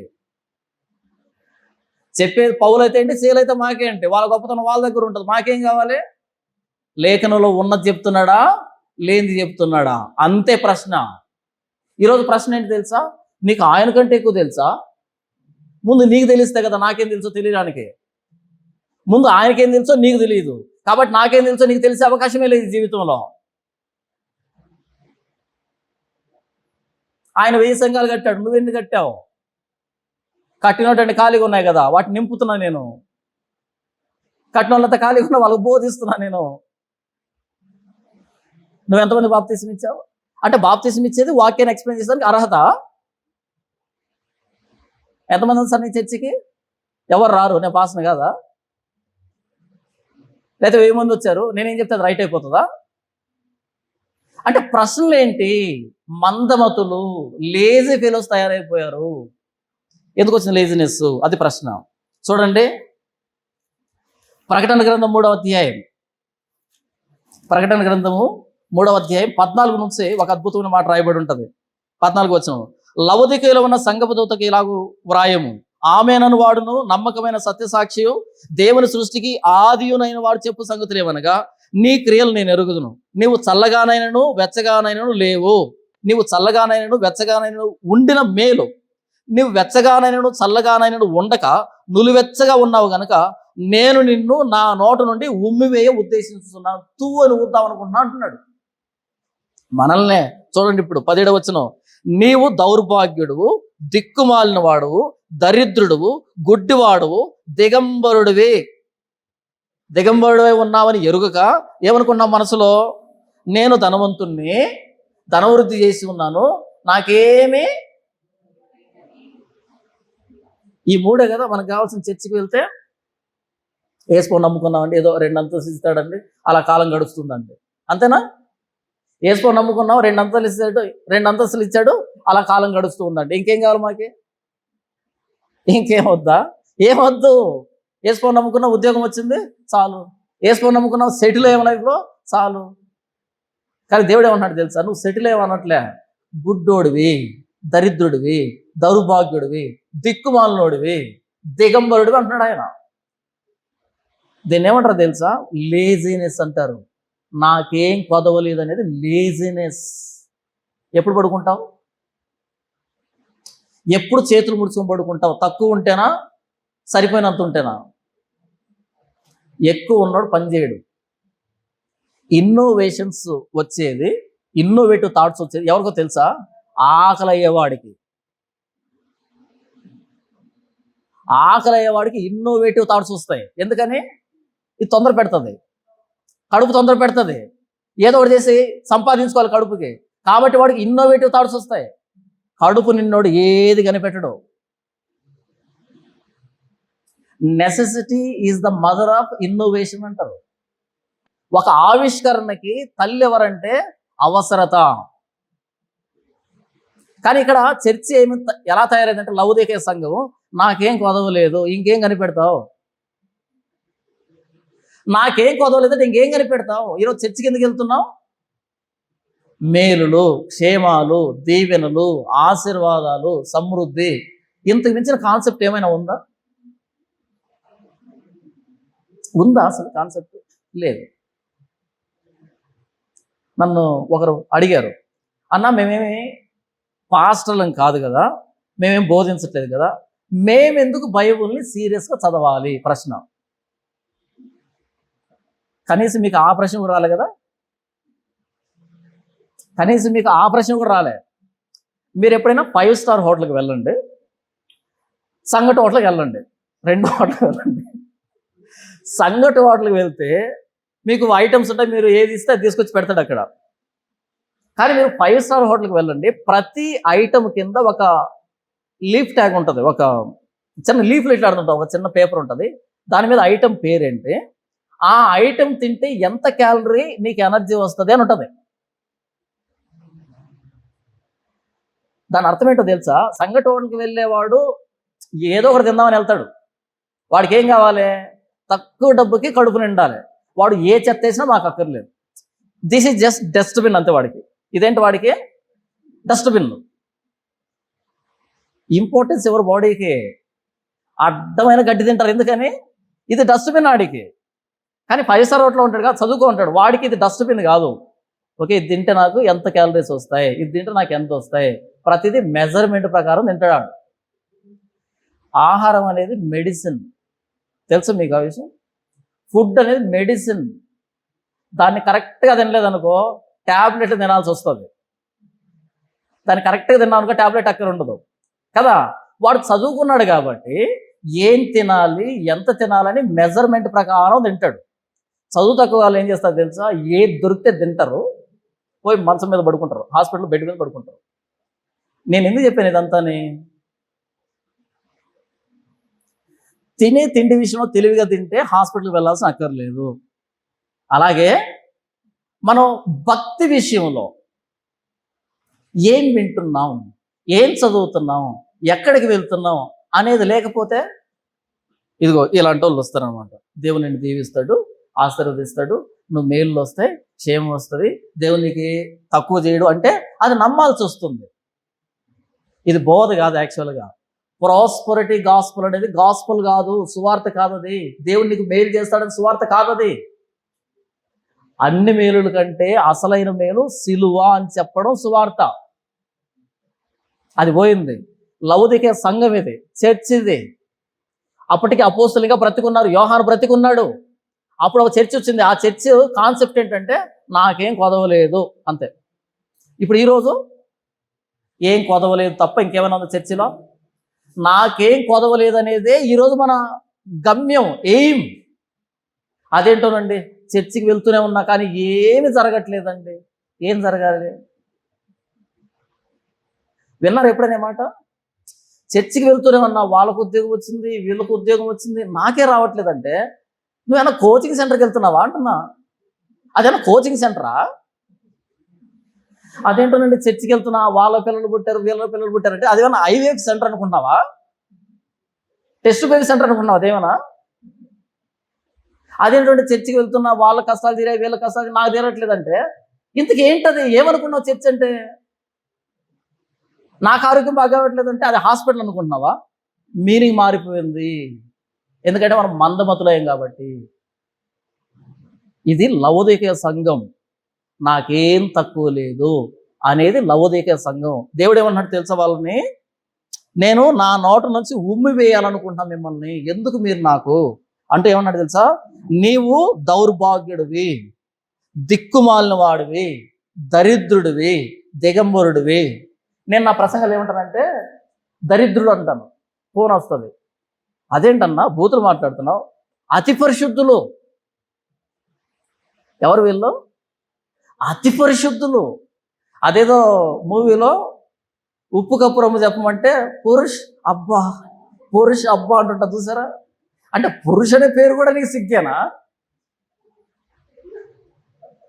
చూసారా మీరు? అని చెప్తుంది పురుష్ అబ్బా అని సిగ్గుపడుతుంటది. ఏంటి పురుష్ అనే పేరు కూడా సిగ్గేనా? బైబిల్ చదివిసావు. దరిద్రుడివి, దిక్కుమాలిన వాడివి, దిగంబరుడివి అని యేసు ప్రభు మాట్లాడుతున్న మాట అది. ఎవరిని మాట్లాడుతున్నాడు? నాకేం తక్కువ లేదు. మన భాషలో చెప్పాలంటే దేవుడు మమ్మల్ని దీవించాడండి అని అంటాం కదా, అది. ఏం తక్కువ లేదండి, దేవుడు 3 పూట్ల ఇచ్చాడండి, దేవుడు స్తోత్రం అంటావు కదా, అది. నిన్ను ఏమంటాడు వేసిపోతే? ఏదో దిక్కుమాలినోడివి అంటున్నాడు. నువ్వు చల్లగాలేవు, వెచ్చగాలేవు. నువ్వు వెచ్చగా ఉన్నావు, నీకు అనుకూలంగా మార్చుకున్నావు చర్చిని, భక్తిని, అంతటిని. సీరియస్ చెప్పు, బైబిల్ చదివి ఎంతకాలం అయింది? బైబిల్ చదివి ఎంతకాలం అయింది? మరి నువ్వెవరు? అది ప్రశ్న. పోనీ అంత వెలగబెట్టే పని ఉంది, ఖాళీనే అంతేనా? ఇంకేమన్నా చేస్తావు? ఎవరు నువ్వు ఇంతకి? సోమరే. దేవుడు ఎన్ని తలాంతులు ఇచ్చాడో, లోపల ఎన్ని ఉన్నాయో అన్ని పాతి పెట్టేశావు, బైబిల్ పక్కన పెట్టేశావు. ఇక నీకు డాక్టర్ అంటే ఏం తెలుస్తుంది? మళ్ళీ మాట్లాడతావు, ఎందుకన్నా వాళ్ళని అలా అంటావు, వీళ్ళని ఇలా అంటావు అంటే నువ్వు చదివి చూడు, అప్పుడు నీకు కూడా ఇదే రోషం వస్తుంది. చదవకపోతే రాదు.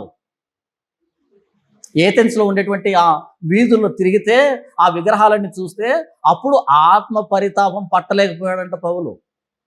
నువ్వు తిరగకుండా ఇంట్లో కూర్చుంటే నీకు ఏ పరితాపం ఉండదు. నువ్వు తిరిగితే కనపడతాయి, ఆ కనబడితే పేర్లు కనపడతాయి.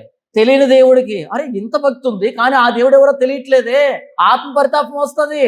నువ్వు మాట్లాడతావు, నువ్వు ఇంట్లో కూర్చుంటే ఏం తెలుస్తుంది? నీకు తెలీదు. మందమతులు, సోమరిపోతులు. చేను నాశనం అయిపోతుంది, ఎందుకంటే ఇంట్లో చేతులు ముడుతూ కూర్చున్నావు కాబట్టి. తిప్పు బైబుల్ని, లేఖనాలు తిప్పు, చదవడం స్టార్ట్ చేయి. అప్పుడు కదా రోషం వస్తుంది, అప్పుడు కదా సంస్కరణ స్టార్ట్ అవుతుంది, రెఫర్మేషన్ స్టార్ట్ అవుతుంది. చదవకపోతే ఎలా వస్తుంది? చూడండి 12వ వచనం. నంబర్ 2, మొదటి తప్పు ఏంటి? సోమరిపోతనం, మీరు వేసుకుని మొదలు పెట్టడానికి. నంబర్ 2, కాలమును బట్టి చూచితే మీరు బోధకులుగా ఉండవలసిన వారై ఉండగా దేవోక్తుల్లో మొదటి మూలపాఠమును ఒకడు మీకు మరలా బోధింపవలసి వచ్చెను. మీరు పాలు త్రాగవలసిన వారే గాని బలమైన ఆహారం తినగలవారు కారు. టైం ఎప్పుడు వేసుకొని నమ్ముకున్నావు? నేను వేసుకొని నమ్ముకుంది 2011లో. 2011లో వేసుకొని నమ్ముకున్నాను. వేసుకొని నమ్ముకున్న తర్వాత నేను బైబిల్ చదవలే. ఇక వేసుకొని సీరియస్గా తీసుకోవాలని ఆ 3 నెలలు ఉంటాయి, ఆ 3 నెలలు చదివేశాను మొత్తం అంతా. ఆ 3 నెలలు అంటే 3 నెలల గ్యాప్ ఉంది. ఆ 3 నెలల గ్యాప్లో ఎలా చదివాను అంటే, ఆటోలో వెళ్తున్నా, బస్సులో వెళ్తున్నా, కూర్చున్నా, లేచినా ఇలా బైబిల్ ఇలా ఫోల్డ్ చేసి జేబులో పెట్టుకునేవాడిని, చిన్న బైబిల్ తీసుకొని. చదివి ఎలా చదివాను అంటే, పాస్టర్ దగ్గరికి వెళ్ళి డిస్కషన్ చేసేవాడిని. ఆయన చెప్పాడు, ఈ అబ్బాయి అపోస్తలుడైన పౌలు గురించి అద్భుతంగా మాట్లాడతాడు. బైబిల్ ఇంకా బాప్తిజం తీసుకోలే, అప్పటికి ఇంకా బాప్తిజం తీసుకోలే. ఇంతకు నేను ఏమి నమ్ముతున్నానని ముందే చదవడం స్టార్ట్ చేశాను, నా నమ్మకం ఏంటని. చేసి పౌలు గురించి మాట్లాడితే బాప్తిసం ఇచ్చానని చెప్పాడు. ఈ వ్యక్తికి పౌలు గురించి అద్భుతంగా తెలుసు అని. ఎప్పటికీ పౌలు పత్రికలు మీకు తెలియదు అని పౌలు గురించి చెబితే ఆయన ఏమని పేరు పెట్టాడంటే పౌలు అని పేరు పెట్టాడు బాప్తిసం ఇచ్చి. తర్వాత ఒక చోట బైబిల్ కాంపిటీషన్ జరుగుతుంది వేరే చోట, అక్కడికి వెళ్ళాను ఆ 3 నెలల గ్యాప్లో. వెళ్ళిన తర్వాత అక్కడ వాళ్ళు బైబిల్ గురించి డిస్కషన్ చేసుకుంటున్నారు ఒకరొకరు. ఆ డిస్కషన్ చేసుకుంటే వాళ్ళకి రెఫరెన్స్ దొరకట్లే. వాళ్ళు ఏదో ప్రశ్న అడుగుతారు, నేను రెఫరెన్స్ అందిస్తా, ఏదో ప్రశ్న అడుగు నేను రెఫరెన్స్ అందిస్తా. వాళ్ళకి అనుమానం వచ్చింది, నువ్వు ఎవరు ఎంతకీ అని. ఇది పట్టుకెళ్ళి ఆయన చెప్పారు ఆ పెద్దోడికి. ఆయనకు అనుమానం వచ్చింది, అరే ఈ రెఫరెన్స్ నీకెలా తెలుసు అని అడిగారు ఆయన. ఎందుకంటే ఆయన టీచింగ్ ఆయన తెలుసు కదా, ఆయన ఏం పోస్తుందో తెలుసు కదా. వీళ్ళు అక్కడ వెళ్ళి చెప్తూ ఉంటే కొత్త రెఫరెన్స్ అని చెప్తున్నారు. ఇది ఎలా తెలుసు నీకు అని అడిగితే అందరు ఆ వ్యక్తి చెప్పాడు అని. ఆ వ్యక్తి పిలిచాడు, ఏం పేరు నీ పేరు అంటే పౌలు అని చెప్పారు. నువ్వు పౌలు కాదు, పోప్ జాన్ పాల్ II అన్నాడు. ఎందుకంటే మొత్తం క్రైస్తవానికి పెద్ద పోప్ జాన్ పాల్ కాబట్టి నీ పేరు పోప్ జాన్ పాల్, లేఖనాల మీద ఎంత అపారమైన జ్ఞానం ఉంది అని. ఆ తర్వాత పోప్ అంటే దరిద్రం ఉంటుంది, దాన్ని పక్కన పెట్టేసి జాన్ పాల్గా కొనసాగాను నేను. అంటే నా పేరు ఎలా వచ్చిందని చెప్తున్నా ఇదంతానే. మీకు అలా ఏమైనా పేరు పెట్టారా? అలా బెటరు. మీ పేర్లు అలా వచ్చిండవు. నా పేరు నా బైబిల్ని బట్టి వచ్చింది, నా బైబిల్ ఐడెంటిటీ ఆ పేరు. క్రైస్తవాన్ని శాసించేది పోపు కాబట్టి పోప్ జాన్ పాల్, అప్పుడు పోప్ జాన్ పాల్ II ఉన్నాడు కాబట్టి ఈ వ్యక్తి పోప్ జాన్ పాల్ అని. నేను సువార్త చెప్పిన కొత్తలో ఒక ఇంటికి వెళ్ళి సువార్త చెప్తా, ప్రిన్సిపల్, రిటైర్డ్ ప్రిన్సిపల్ సువార్త చెప్తా ఆయన అన్నాడు, you can do miracles with Bible అన్నాడు ఆయన. హిందూ జరుగుతున్న మిరాకిల్స్ మొత్తం అలా చదువుతుంది కదా క్రైస్తవం అంతా. మొత్తం క్రైస్తవంలో జాన్ పాల్ అనే వ్యక్తి అంటే ఒక భయం అంతే. ఎందుకు మీకు అది లేదు? నాకు ఫోన్ చేస్తాడు, అన్న 2011 నమ్ముకున్నారా? ఇంత తక్కువ టైంలో ఇంత ఎలా అన్నా? నీకు సిగ్గులేదా మాట చెప్పడానికి? తక్కువ టైం అది. 2011 ఎప్పుడు, 2026 ఎప్పుడు? తక్కువ టైం అది. అదే అంట, ఇంత చిన్న వయసులో ఇంత తక్కువ టైం ఎందుకు అవుతుంది అది? 2011 ఎప్పుడు, 2026 ఎప్పుడు? అంటే వీళ్ళు ఎప్పుడు చూడలేదాన్ని, ఎప్పుడు చదవలేదాన్ని. కాలంను బట్టి చూస్తే చూడండి, అక్కడ కాలంను బట్టి చూస్తే మీరు బోధకులుగా ఉండవలసిన వారై ఉండగా, బోధకులు అయిపోయి ఉండాలి కాలాన్ని బట్టి. అంటే ఏం మాట్లాడుతున్నాడు? టైంతో పాటు మీ ప్రోగ్రెస్ ఉండాలి, అది మిస్ అయింది, అందుకే బ్యాక్ వెళ్తున్నారు. మీరు అంగన్వాడీ కేంద్రానికి వెళ్ళండి, అంగన్వాడీ కేంద్రంలో ఆ గోడ మీద ఒక చార్ట్ వేసి ఉంటాడు. పుట్టిన మొదటి నెల, 2వ నెల, 3వ నెల అని చిన్నపిల్లలు బొమ్మలు వేసి, మొదటి నెలలో ఏం చేయాలి బిడ్డ, 2వ నెలలో ఏం చేయాలి, 6వ నెలలో ఏం చేయాలి, సంవత్సరానికి ఏం చేయాలి. వాళ్ళు చెప్పిన నెలలో బోర్లు తిరుక్కోలేదు అనుకో, బిడ్డను అర్జెంట్గా తీసుకుని హాస్పిటల్ వెళ్ళాలి. ఈ నెలలో బిడ్డ బోర్లు తిరుక్కుంటాడని రాశారనుకో, అక్కడ వీడు తిరగలేదనుకో ఏం చేయాలి? తిరుగుతాడులేండి అనకూడదు. ఏం చేయాలి? హాస్పిటల్ వెళ్ళి తిరగలేదు వీడు, తిరగలేదంటే న్యాచురల్గా లేదు, ఆరోగ్యం ఏదో తేడా వచ్చింది. ఈ నెలకి వీడు దోకుతాడు అని ఉంటుంది, దోకుతాడో దేకుతాడో ఏదో ఉంటుంది కదా, అది జరగాలి. ఈ నెలకు నడవాలి, ఈ నెలకు అమ్మాని పిలవాలి, నాన్నని పిలవాలి. మిస్ అయితే గనక వాడు హెల్తీగా లేడని అర్థం. అంటే మనకు పుట్టిన పిల్లలు కాలంతో పాటు ప్రోగ్రెస్ లేకపోతే వాడిని హాస్పిటల్ పట్టుకుని వెళ్తుంటే మీరు ఎప్పుడు బాప్తిసం తీసుకున్నారు? మీ ప్రోగ్రెస్ ఏంటి? నిజంగా చెప్తున్నాను, ఇక్కడ మీరు ఎంతమంది ఉన్నారు? ఒక 20 మంది అనుకో ఉదాహరణకి. 19 మందికి 66 పుస్తకాలు తెలియదు.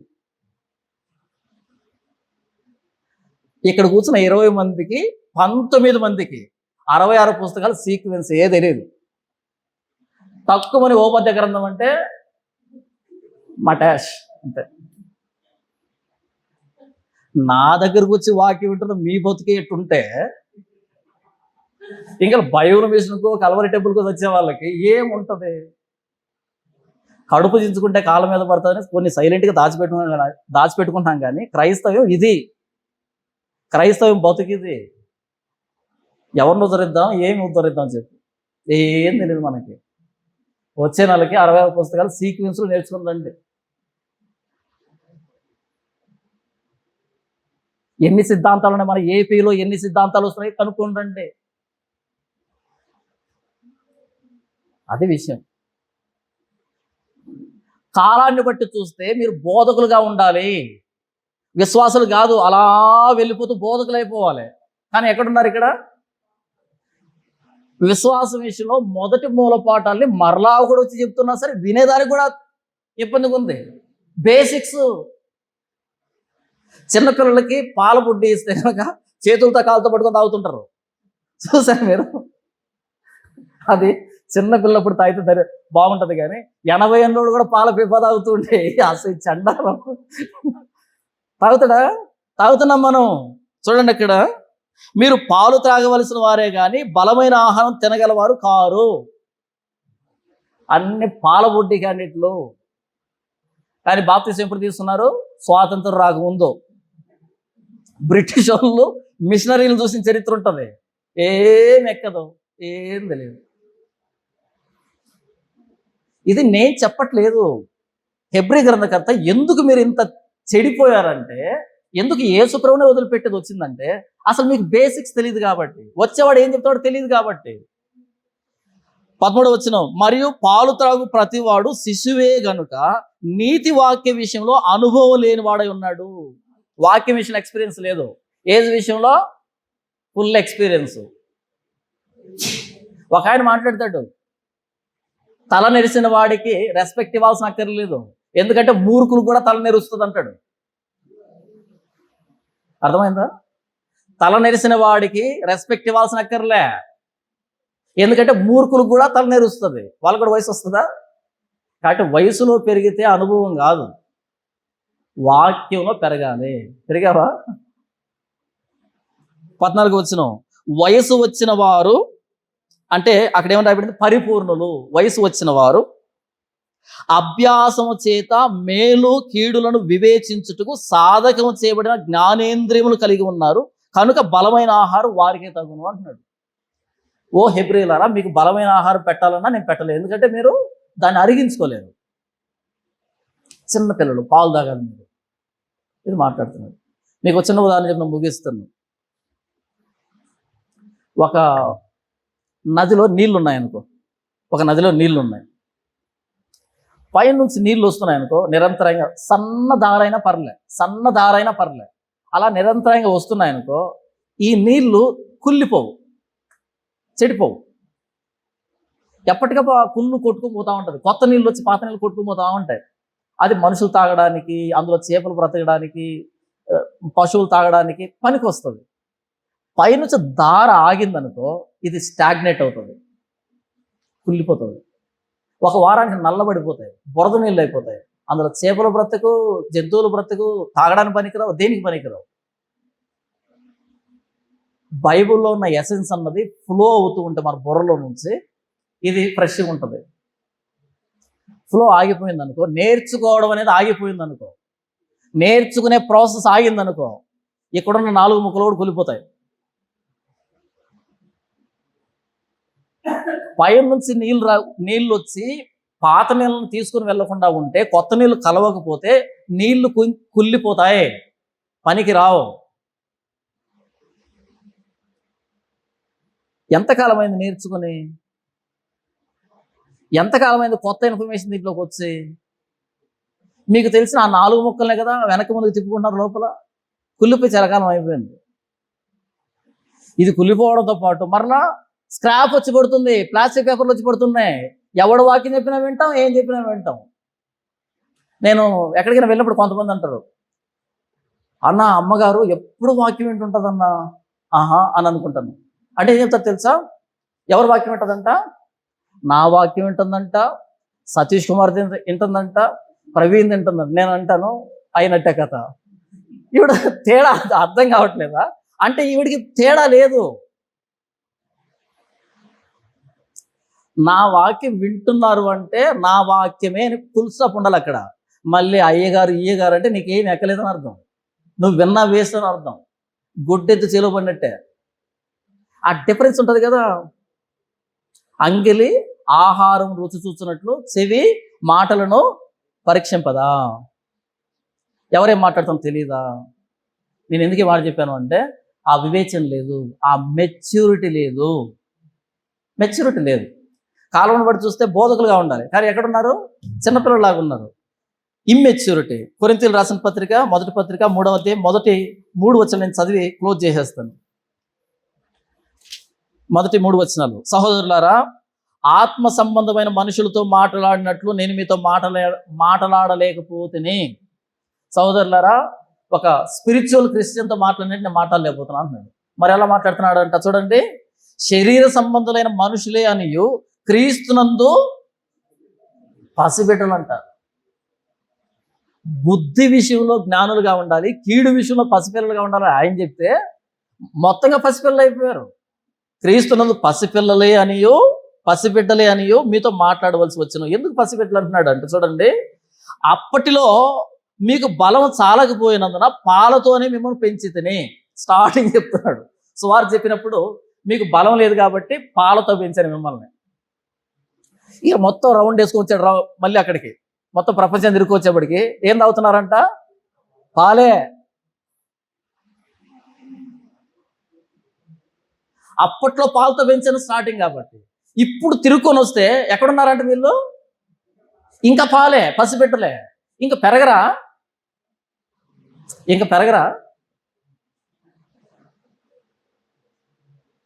మామూలుగా బిడ్డ పుట్టినప్పుడు తల్లి రొమ్ములో పాలు పుడతాయి, ముర్రు పాలు అంటారు కదా. అందులో చాలా ఎనర్జీ ఉంటుంది స్టార్టింగ్లో. అది రాను పాలు చిక్కబడతాయి, కానీ అందులో ఎనర్జీ తగ్గిపోతుంది, అందులో ఆ న్యూట్రిషన్ వాల్యూ తగ్గిపోతుంది. దాని అర్థం ఏంటో తెలుసా? ఇక రొమ్మును వదిలిపెట్టి తినడం స్టార్ట్ చేయని. స్టార్టింగ్లో పసిపెట్టుగా ఉన్నావు కదా, ఇప్పుడు నువ్వేం తినలేవు కాబట్టి ఎక్కువ ఎనర్జీ వస్తుంది బిడ్డకి. రాను ఏమవుతుంది తెలుసా? ఇక ఇది వదిలిపెట్టాలి, ఇక తినాలి, అన్నప్రాసన అంటారు. ఏం చేయాలి? కొంచెం పెరుగన్నం కలిపి తేనె కలిపి అలా నాకించాలి. అంటే మనోడు పాలు ఉడిచేటువంటి రోజులు అయిపోయాయని అర్థం. ఆ తర్వాత ఏం చేయాలి? ఆ రొమ్ము చుట్టూ వేప నూనె పూసుకోవాలి. మనోడు వదిలిపెట్టట్లేదే, పెరగట్లేదే. కాబట్టి మానిపించాలి, భోజనం పెట్టడం స్టార్ట్ చేయాలి. అరే నేచర్ ఇలా నేర్పిస్తుంది కదా. కొరింథీయులు ఏం చేస్తున్నారంట? 10 సంవత్సరాలు 15 సంవత్సరాలు వచ్చా ఇంకా పాలు కుడుస్తున్నారంట. ఏముండాయని ఎనర్జీ లేదు అందులో. 1 సంవత్సరం 2 సంవత్సరాలే, ఆ తర్వాత అన్నప్రాసం జరగాలే. లేదంటే మావాడు 5 సంవత్సరాలు కూడా తాగుతాడంటే ఎందుకు పనికిరాడు? చూడండి, అప్పటిలో మీకు బలం చాలకపోయినందున పాలతో మేము పెంచితిని కానీ అన్నంతో మేము పెంచలేదు. మీరు ఇంకను శరీర సంబంధులై ఉండటం వలన ఇప్పుడును మీరు బలహీనులై ఉన్నారు కారా. మీలో అసూయ కలహము ఉండగా మీరు శరీర సంబంధమైన మనుషుల రీతిగా నడుచుకుని వారు కారా. ఒకడు నేను పౌలు వాడను, మరి ఒకడు నేను అపోల్లో వాడను అని చెప్పినప్పుడు మీరు ప్రకృతి సంబంధులైన మనుషులు కారా. డినామినేషన్లో నేను పౌలు వాడిని, నేను కేఫా వాడిని, నేను లేకపోతే క్రీస్తు వాడిని, నేను అపోల్లో వాడిని అంటున్నారు. డినామినేషన్లు వచ్చాయి. 4వ వచనం, ఒకడు నేను పౌలు వాడను, మరి ఒకడు నేను అపోల్లో వాడను అని చెప్పినప్పుడు మీరు ప్రకృతి సంబంధమైన మనుషులు కారా. అపోల్లో ఎవడు, పౌలు ఎవడు? పరిచారకులే కదా. ఒక్కొక్కడికి ప్రభు అనుగ్రహించిన ప్రకారం వారి ద్వారా మీరు విశ్వసించుతరి. నేను నాటితని, అపోల్లో నీళ్లు పోసిన, వృద్ధి కలుగు చేసిన వాడు దేవుడే. కాబట్టి వృద్ధి కలుగు చేసే దేవుళ్ళలోనే కానీ నాటు వాడిలో కానీ నీళ్లు పోయే వాడిలో ఏమీ లేదు. ఎందుకంటే మీకు సువార్త చెప్పిన వాళ్ళకి అతుకుపోయారు తప్ప ఆ వ్యక్తిని పంపించి సువార్త చెప్పిన దేవుని ఎందుకు వదిలిపెట్టారు? ఎవరెవరికి దేవుడు ఎంత అనుగ్రహించాడో దాని ప్రకారం వాళ్ళు నాటుతున్నారు, నీళ్లు పోస్తున్నారు. కానీ ఇప్పుడు పరిస్థితి ఏమైంది తెలుసా? జాన్పాల్ వాక్యం అంటే జాన్పాల్ వాక్యమే, సతీష్ కుమార్ వాక్యం అంటే సతీష్ కుమార్ వాక్యమే, ఏసన్న వాక్యం అంటే ఏసన్న వాక్యమే. ఇంకా యేసు ప్రభు వచ్చినా వాళ్ళ మాట వినరు. యేసు ప్రభు వచ్చినా సరే ఏంటి ఏసన్న కంటే తెలుసా నీకు అంటారు. అంటారు. ఏంటి సతీష్ కుమార్ కంటే తెలుసు అంటారు. నువ్వు డెవలప్ కావాలి. నీ డెవలప్మెంట్ కోసం జాన్పాల్ అనేవాడు ఉపయోగపడితే వాడుకో, సతీష్ కుమార్ ఉపయోగపడితే వాడుకో, ఏసన్న ఉపయోగపడితే వాడుకో. అల్టిమేట్గా నువ్వు డెవలప్ అవ్వు, నువ్వు టీచర్ అవ్వు, నువ్వు బోధకుడు అవ్వు. ఇది కదా. ఒక టీచర్ నచ్చితే అక్కడే ఎత్తుకుపోతావా? నెక్స్ట్ టైం ఉండదా? ఎలిమెంటరీ టీచర్ నచ్చింది అక్కడే ఉంటావా? హై స్కూల్కి రావా? ఇంటర్మీడియట్ రాదా? డిగ్రీ రావా? పీజీ రావా? వీళ్ళందరిని వాడుకో, వీళ్ళ నాలెడ్జ్ని తీసుకో, నువ్వు ప్రొఫెసర్ అవ్వు, నువ్వు టీచ్ చేయి. ఇది కదా ప్రోగ్రెస్ అంటే. అదేంటి కుళ్ళిపోతున్నావు? Laziness, immaturity, lack of progress. ఈ 3 కారణాలు హెబ్రీయుల్ని యేసుప్రభువును వదిలిపెట్టేటట్టుగా చేశాయి. ఎవరో సున్నతిని ప్రకటిస్తూ, ఎవరో ధర్మశాస్త్రం ప్రకటిస్తూ వస్తే వాళ్ళకి అట్రాక్ట్ అయిపోయారు. మరలా వచ్చి నిలవబడి పాత నిబంధనలు వచ్చిన లేఖనాలు అన్ని పట్టుకొచ్చి అలా కాదని ఇక్కడ వాళ్ళను నిలవబెట్టడానికి ఆయన చేస్తున్న ప్రయత్నం హెబ్రీ పత్రిక. Spiritual laziness, spiritual immaturity and lack of spiritual progress. ఈ 3 నెపాలు మోపుతున్నాడు మీరు ఇలా చెడిపోవడానికి కారణమని. చివరిగా ఎఫెసీయులకు రాసిన పత్రిక 4:14 ఎఫెసీ 4:14 ఏముంది అక్కడ? అందువలన మనం ఇక మీదట పసిపిల్లమై ఉండి మనుషుల మాయోపాయముల చేత వంచనతోనూ తప్పు మార్గమునకు లాగు కుయుక్తితోనూ గాలికి కొట్టుకొని పోవునట్లు కల్పించబడిన ప్రతి ఉపదేశమునకు ఇటు అటు కొట్టుకొని పోవు అలల చేత ఎగరగొట్టబడిన వారమైనట్లుండక. ఆ వర్ణన పదజాలం మీకు అర్థమవుతుందా? ఆ పదజాలం మీకు అర్థమవుతుందా? ఎగ్జాక్ట్గా మన స్థితి అదే. నేను పరిచర్యలోకి వచ్చినప్పటి నుంచి ఈ రోజు వరకు 2 పదాలను అర్థం చేద్దామని ప్రయత్నం చేస్తాను క్రైస్తవ్యానికి. కౌన్సిలింగ్ అండ్ గాస్పల్ 2 ఒకటి కాదు అని ఎవరికి అర్థం కాలే. కౌన్సిలింగ్ వేరు, గాస్పల్ వేరు. బైబుల్ కౌన్సిలింగ్ అంటారు. బైబుల్ ఏదో ఇలా తెరవడం, 4 మంచి మాటలు చెప్పడం సువార్త కాదు. గాస్పల్ వేరే, బైబుల్ కౌన్సిలింగ్ వేరే. ఈ 2 ముక్కలు ఇప్పటి వరకు అర్థం కాలేదు చాలా మందికి. అందుకే నేను అపార్థమవుతాను అందరికీ. ఇది అర్థమైతే మొత్తం పక్కకు వచ్చేస్తారు, స్క్రీన్ అవుట్ అయిపోతారు. సువార్త అంటే క్రీస్తు మరణ సమాధి పునరుద్ధానాల్ని ప్రతి లేఖనంలోంచి బయటకు తీసుకోవడం. కౌన్సిలింగ్ అంటే బైబిల్లో కొన్ని మంచి మాటలు తీసుకొని 4 మంచి మాటలు మాట్లాడుకోవడం అంతే. మనం మాట్లాడే సొల్లుకి బైబిల్ తగిలిస్తే సువార్త కాదు. వాక్యం ఏం మాట్లాడుతుందో మాట్లాడాలి, వాక్యాన్ని మాట్లాడనివ్వాలి, మనం మాట్లాడకూడదు. మనం మాట్లాడే మాటలకి వాక్యాన్ని అడ్డు పెట్టుకోవడం సువార్త కాదు. వాక్యం మాట్లాడాలి, దానికి మన గొంతు వాడబడాలి, మన నాలుగు వాడబడాలి, మన నోరు వాడబడాలి అంతే. ఉదయం నుంచి మాట్లాడుతుంది నేను కాదు, హెబ్రీయులకు రాసిన పత్రిక మాట్లాడుతుంది మీతోనే, విత్ కంటెంపరీ ఎగ్జాంపుల్స్. ఇదైనా అర్థమైందా? పోనీ ఉదయం నుంచి మీతో మాట్లాడుతుంది హెబ్రీయులకు రాసిన పత్రిక. ఆ వచనాలు మాట్లాడుతున్నాయి, మీకు సమకాలీన ఉదాహరణలతో మాట్లాడుతూ ఉంది. దానికి నేను నా గొంతు ఇచ్చాను, ప్రభు వాడుకో అని అంతే. కాకపోతే వాయిస్ నాది, మ్యాటర్ నాది కాదు, మీ బైబిల్లోనే ఉంది. ఇది సువార్త, బైబిల్ మాట్లాడే సువార్త. అలా కాకుండా మనం మాట్లాడడం స్టార్ట్ చేస్తామనుకో, అది సువార్త కాదు, నీ ఇన్ఫర్మేషన్ అది. నువ్వేదో చెప్పాలనుకుని దానికి చివరిలో వాక్యాన్ని తగిలించి బైబిల్లో ఉన్న సందర్భాలు తగిలిస్తే అది సువార్త కాదు, నీ సువార్త అది. నువ్వేదో చెప్పాలనుకుంటున్నావు, దాన్ని రాబట్టేదానికి ఇందులో ఉన్న వచ్చినట్టు వాడుకుంటున్నావు అంతే. తేడా అర్థమైందా? చూడండి 14 వచనం. అందువలన మనం ఇక మీదట పసిపిల్లలమై ఉండి మనుషుల మాయోపాయముల చేత వంచనతోను. ఎలా వచ్చాయంటే ప్రసంగాలు? ఉపాయము చేత వంచన, మాయా ఉపాయం, మాయా ప్లస్ ఉపాయం మాయోపాయం. అది ఎందుకంట ఈక్వల్స్ టు వంచన. అవునా? క్రైస్తవ్యంలో మహాసభలు జరుగుతున్నాయి. ఎందుకనుకుంటున్నారు? నేను అప్పుడు మొత్తుకున్నాను, ఎవరైనా సెమినార్ అనే స్కామ్ రా అని. ఇంక అందరు లేచారనమాట. అంటే వాక్యం చెప్పడం తప్ప, వాక్యం వినడం తప్ప, అతి పరిశుద్ధులంతా వచ్చారనమాట. అది మాయా ప్లస్ ఉపాయం ఈక్వల్స్ టు వంచన. ఏంటి దాంట్లో ఉన్న మాయా? చెప్పండి. గవర్నమెంట్ సెలవులు వచ్చింది, వీళ్ళు వదిలిపెట్టేస్తే ఊర్లకు వెళ్తారు, డబ్బంతా ఖర్చు పెట్టుకుంటారు, ఇక్కడికి వస్తే మనకిస్తారు. అంతేనా? దానికి ఏమైనా పేరు పెడతాం, వాక్యం పేరు పెడతాం. చెప్పింది ఏంటి? సున్నా, గుడ్డి సున్నా. చెప్పు, ఏం చెప్పించావు? సెమినార్ పెట్టావా? ఎన్ని లక్షలు ఖర్చు వచ్చింది? ఎంత ఫండింగ్ వచ్చింది? నువ్వు చెప్పవు. ఏం చెప్పావు రా చివరికి వచ్చి అంటే, భగవద్గీతను రాయించింది పరమాత్మ అంట, ఖురాన్ రాయించింది పవిత్రాత్మ అంట, బైబిల్ రాయించింది పరిశుద్ధాత్మ అంట. పేర్లు వేరే కానీ ఆత్మ ఒక్కటే. కొట్టండి చప్పట్లో. ఇది చెప్పడానికి సెమినార్ ఎందుకురా స్వామి?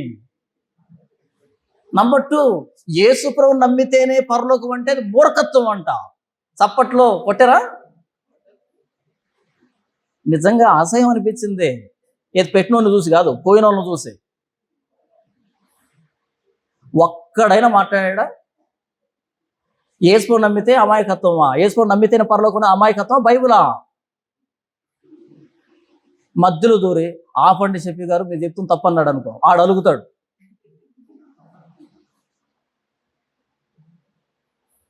ఇంటికి వచ్చిన చుట్టాన్ని బాధ పెట్టచ్చా? అతిథి దేవోభవ కదా. ఎంత దరిద్రం అంటే ఇది చెప్పడానికి ఎందుకు సెమినారు?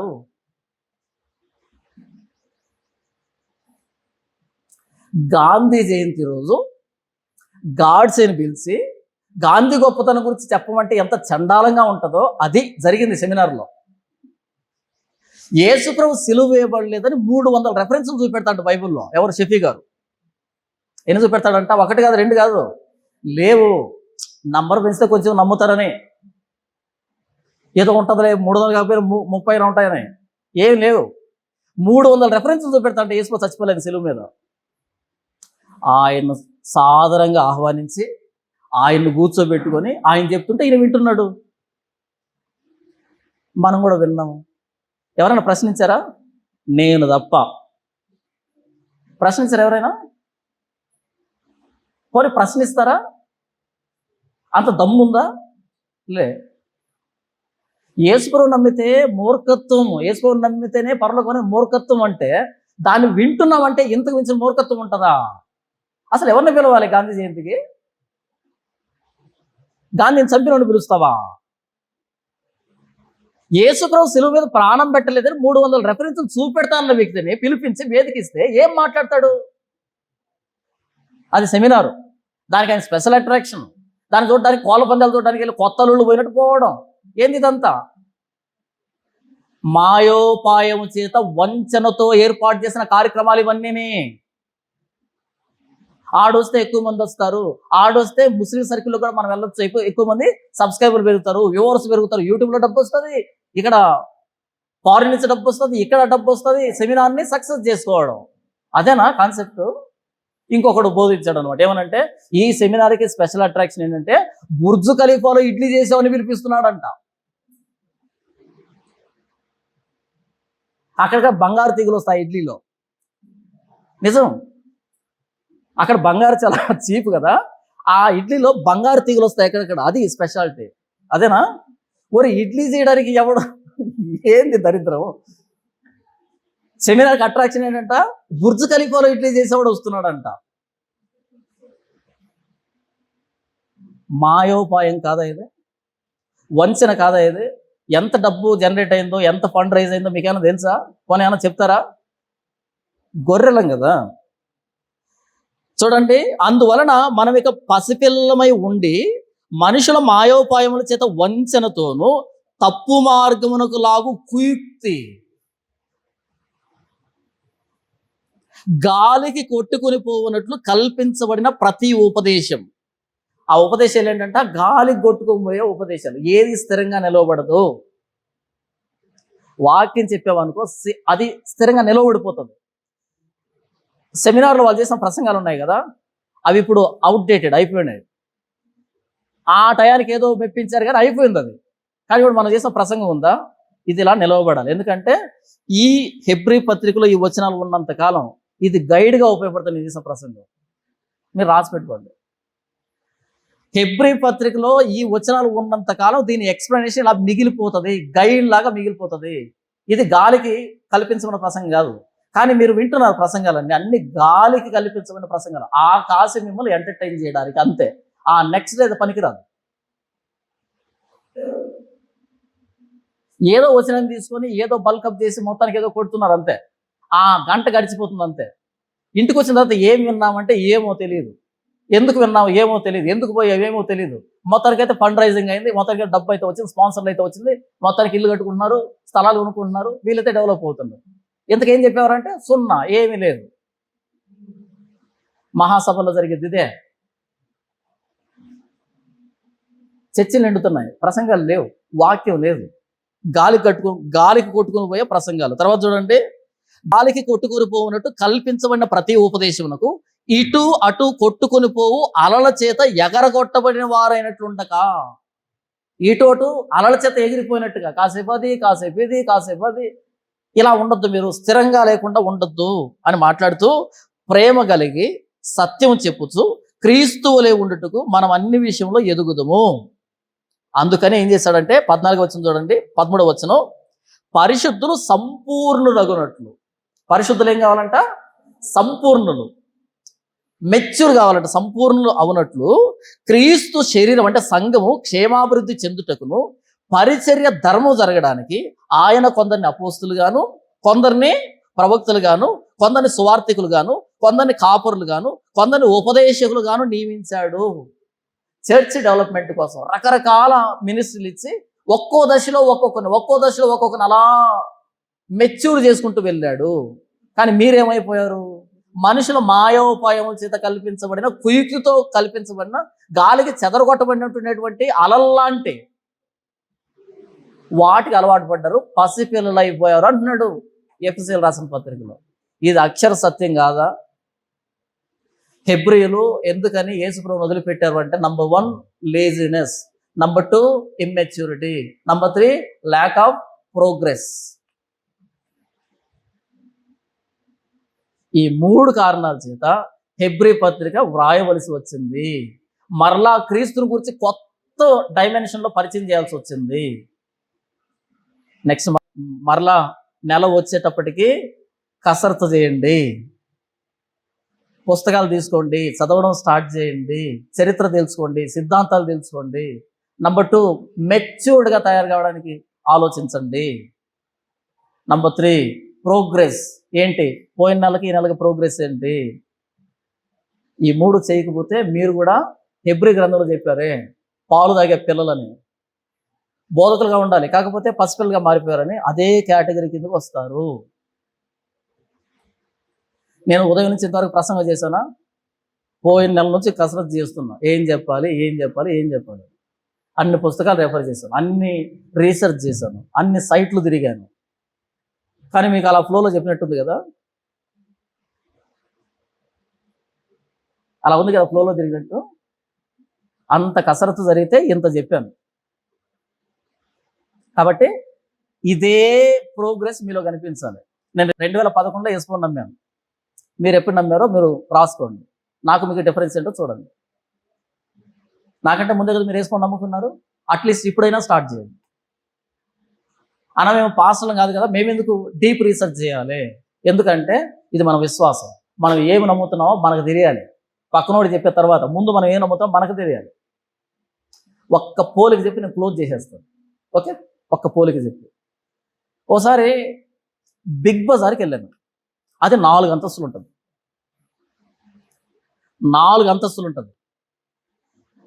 నేను వెళ్ళిన ఐటమ్ చాలా చిన్నది, ఏదో ఒక చిన్న పిన్ను కోసం దేనికోసం వెళ్ళాను. ఆయన అడిగాను, ఫలానా ఉందా అంటే ఆయన చెప్పిన మాట ఏంటో తెలుసా? ఇంతకు ముందే 2 పీసులు ఉన్నాయి, అయిపోయాయి అని అన్నాడు. ఇంతకు ఐటమ్ ఎక్కడ దొరుకుతుంది? 4th ఫ్లోర్లో దొరుకుతుంది. ఈ గ్రౌండ్ ఫ్లోర్లో కూర్చోన్నాడు. నాకు అనుమానం ఏమొచ్చిందంటే, ఈ 4 ఫ్లోర్లో కొన్ని లక్షల ఐటమ్స్ ఉన్నాయి, అన్ని ఐటమ్స్లో ఏ ఐటమ్ అయిపోయిందని వీడికి ఎలా తెలుసు అనిపించింది నాకు. తర్వాత నెక్స్ట్ వీక్లో మళ్ళీ అదే వెళ్ళాను, ఈయన లేడు. అక్కడ పనిచేసే ఒక వర్కర్ ఉన్నాడు, పలానా ఉందా అని అడిగాను. ఆ వ్యక్తి ఆ చివరు నిలబడుకున్న పర్సన్ పిలిచి పలానా ఉందా అంటే, ఆ చివరిలో పిలిచి పలానా ఉందా అంటే, అలా కాదు, ఈ చివరికి వచ్చి మొత్తానికి 4-5 మారిన తర్వాత కన్ఫర్మ్ చేసుకొని అది లేదు అని చెప్పారు. మీకు డిఫరెన్స్ అర్థమైందో లేదో? ఈ వ్యక్తి ఒక చిన్నది అడిగితే తప్పిమని చెప్పాడు, అయిపోయిందని. ఇంకో విషయాన్ని వాడు పనిచేసే వాళ్ళని అడిగితే 4 తిరిగిన తర్వాత లేదని కన్ఫర్మ్ చేస్తున్నారు. డిఫరెన్స్ చెప్పండి ఇద్దరికి. ఈయన ఓనర్, వీడి పనోడు, ఈయన ఓనర్, ఇది నాది అని అనుకున్నప్పుడు ఏముందో ఏమి లేదో చెప్పగలం. నాది కాదు, నెల రోజు జీతం కోసం పనిచేస్తున్నా అంటే తెలుసుకోవాల్సిన అక్కరే లేదు. పాయింట్ అర్థమైందా? ఇది నాది. అడగండి ఏమడుగుతారు. నేను ఎప్పుడు ఎక్కడికి వెళ్ళినా సరే Q&A పెడతానా, Q&A పెడతానా? మీరు ఏ ప్రశ్న అడుగుతారు నాకేమన్నా తెలుసా? ఏం అడిగినా చెప్తాను. ఎందుకని? ఇది నాది. మీ చేతిలో ఉన్నది మీదేనా, లేకపోతే పనుల్లా? ఇందులో 66 ఫ్లోర్స్ ఉన్నాయి. ప్రతి ఫ్లోర్లో ఏముందో తెలుసు నాకు. ఇందులో 66 ఫ్లోర్స్ ఉన్నాయి. ప్రతి ఫ్లోర్లో ఏముందో తెలుసు నాకు. మీకు తెలుసా? పోనీ 6 ఫ్లోర్లు తెలుసా? తెలీదా? ఎందుకు మరి అమ్మేసుకొని సెకండ్ హ్యాండ్కి అంత ఎంత వస్తుంది? సవాల్ ఇది, చెప్తున్నా కదా. Spiritual laziness, spiritual immaturity and lack of spiritual growth, ఈ 3 క్రీస్తునే తారుమారు చేస్తాయి కసరత్తు చేయకపోతే. నేను పాస్టర్ని కావాలని చదవలే, ఇందులో ఏముందో తెలుసుకోవాలని చదివాను. అప్పుడు రోషం వచ్చింది. ఇది చెప్పట్లేదు ఏంటి అని స్టార్ట్ చేశాను. నేను చర్చ్ కట్టడానికి రీజన్ చెప్తాను వినండి.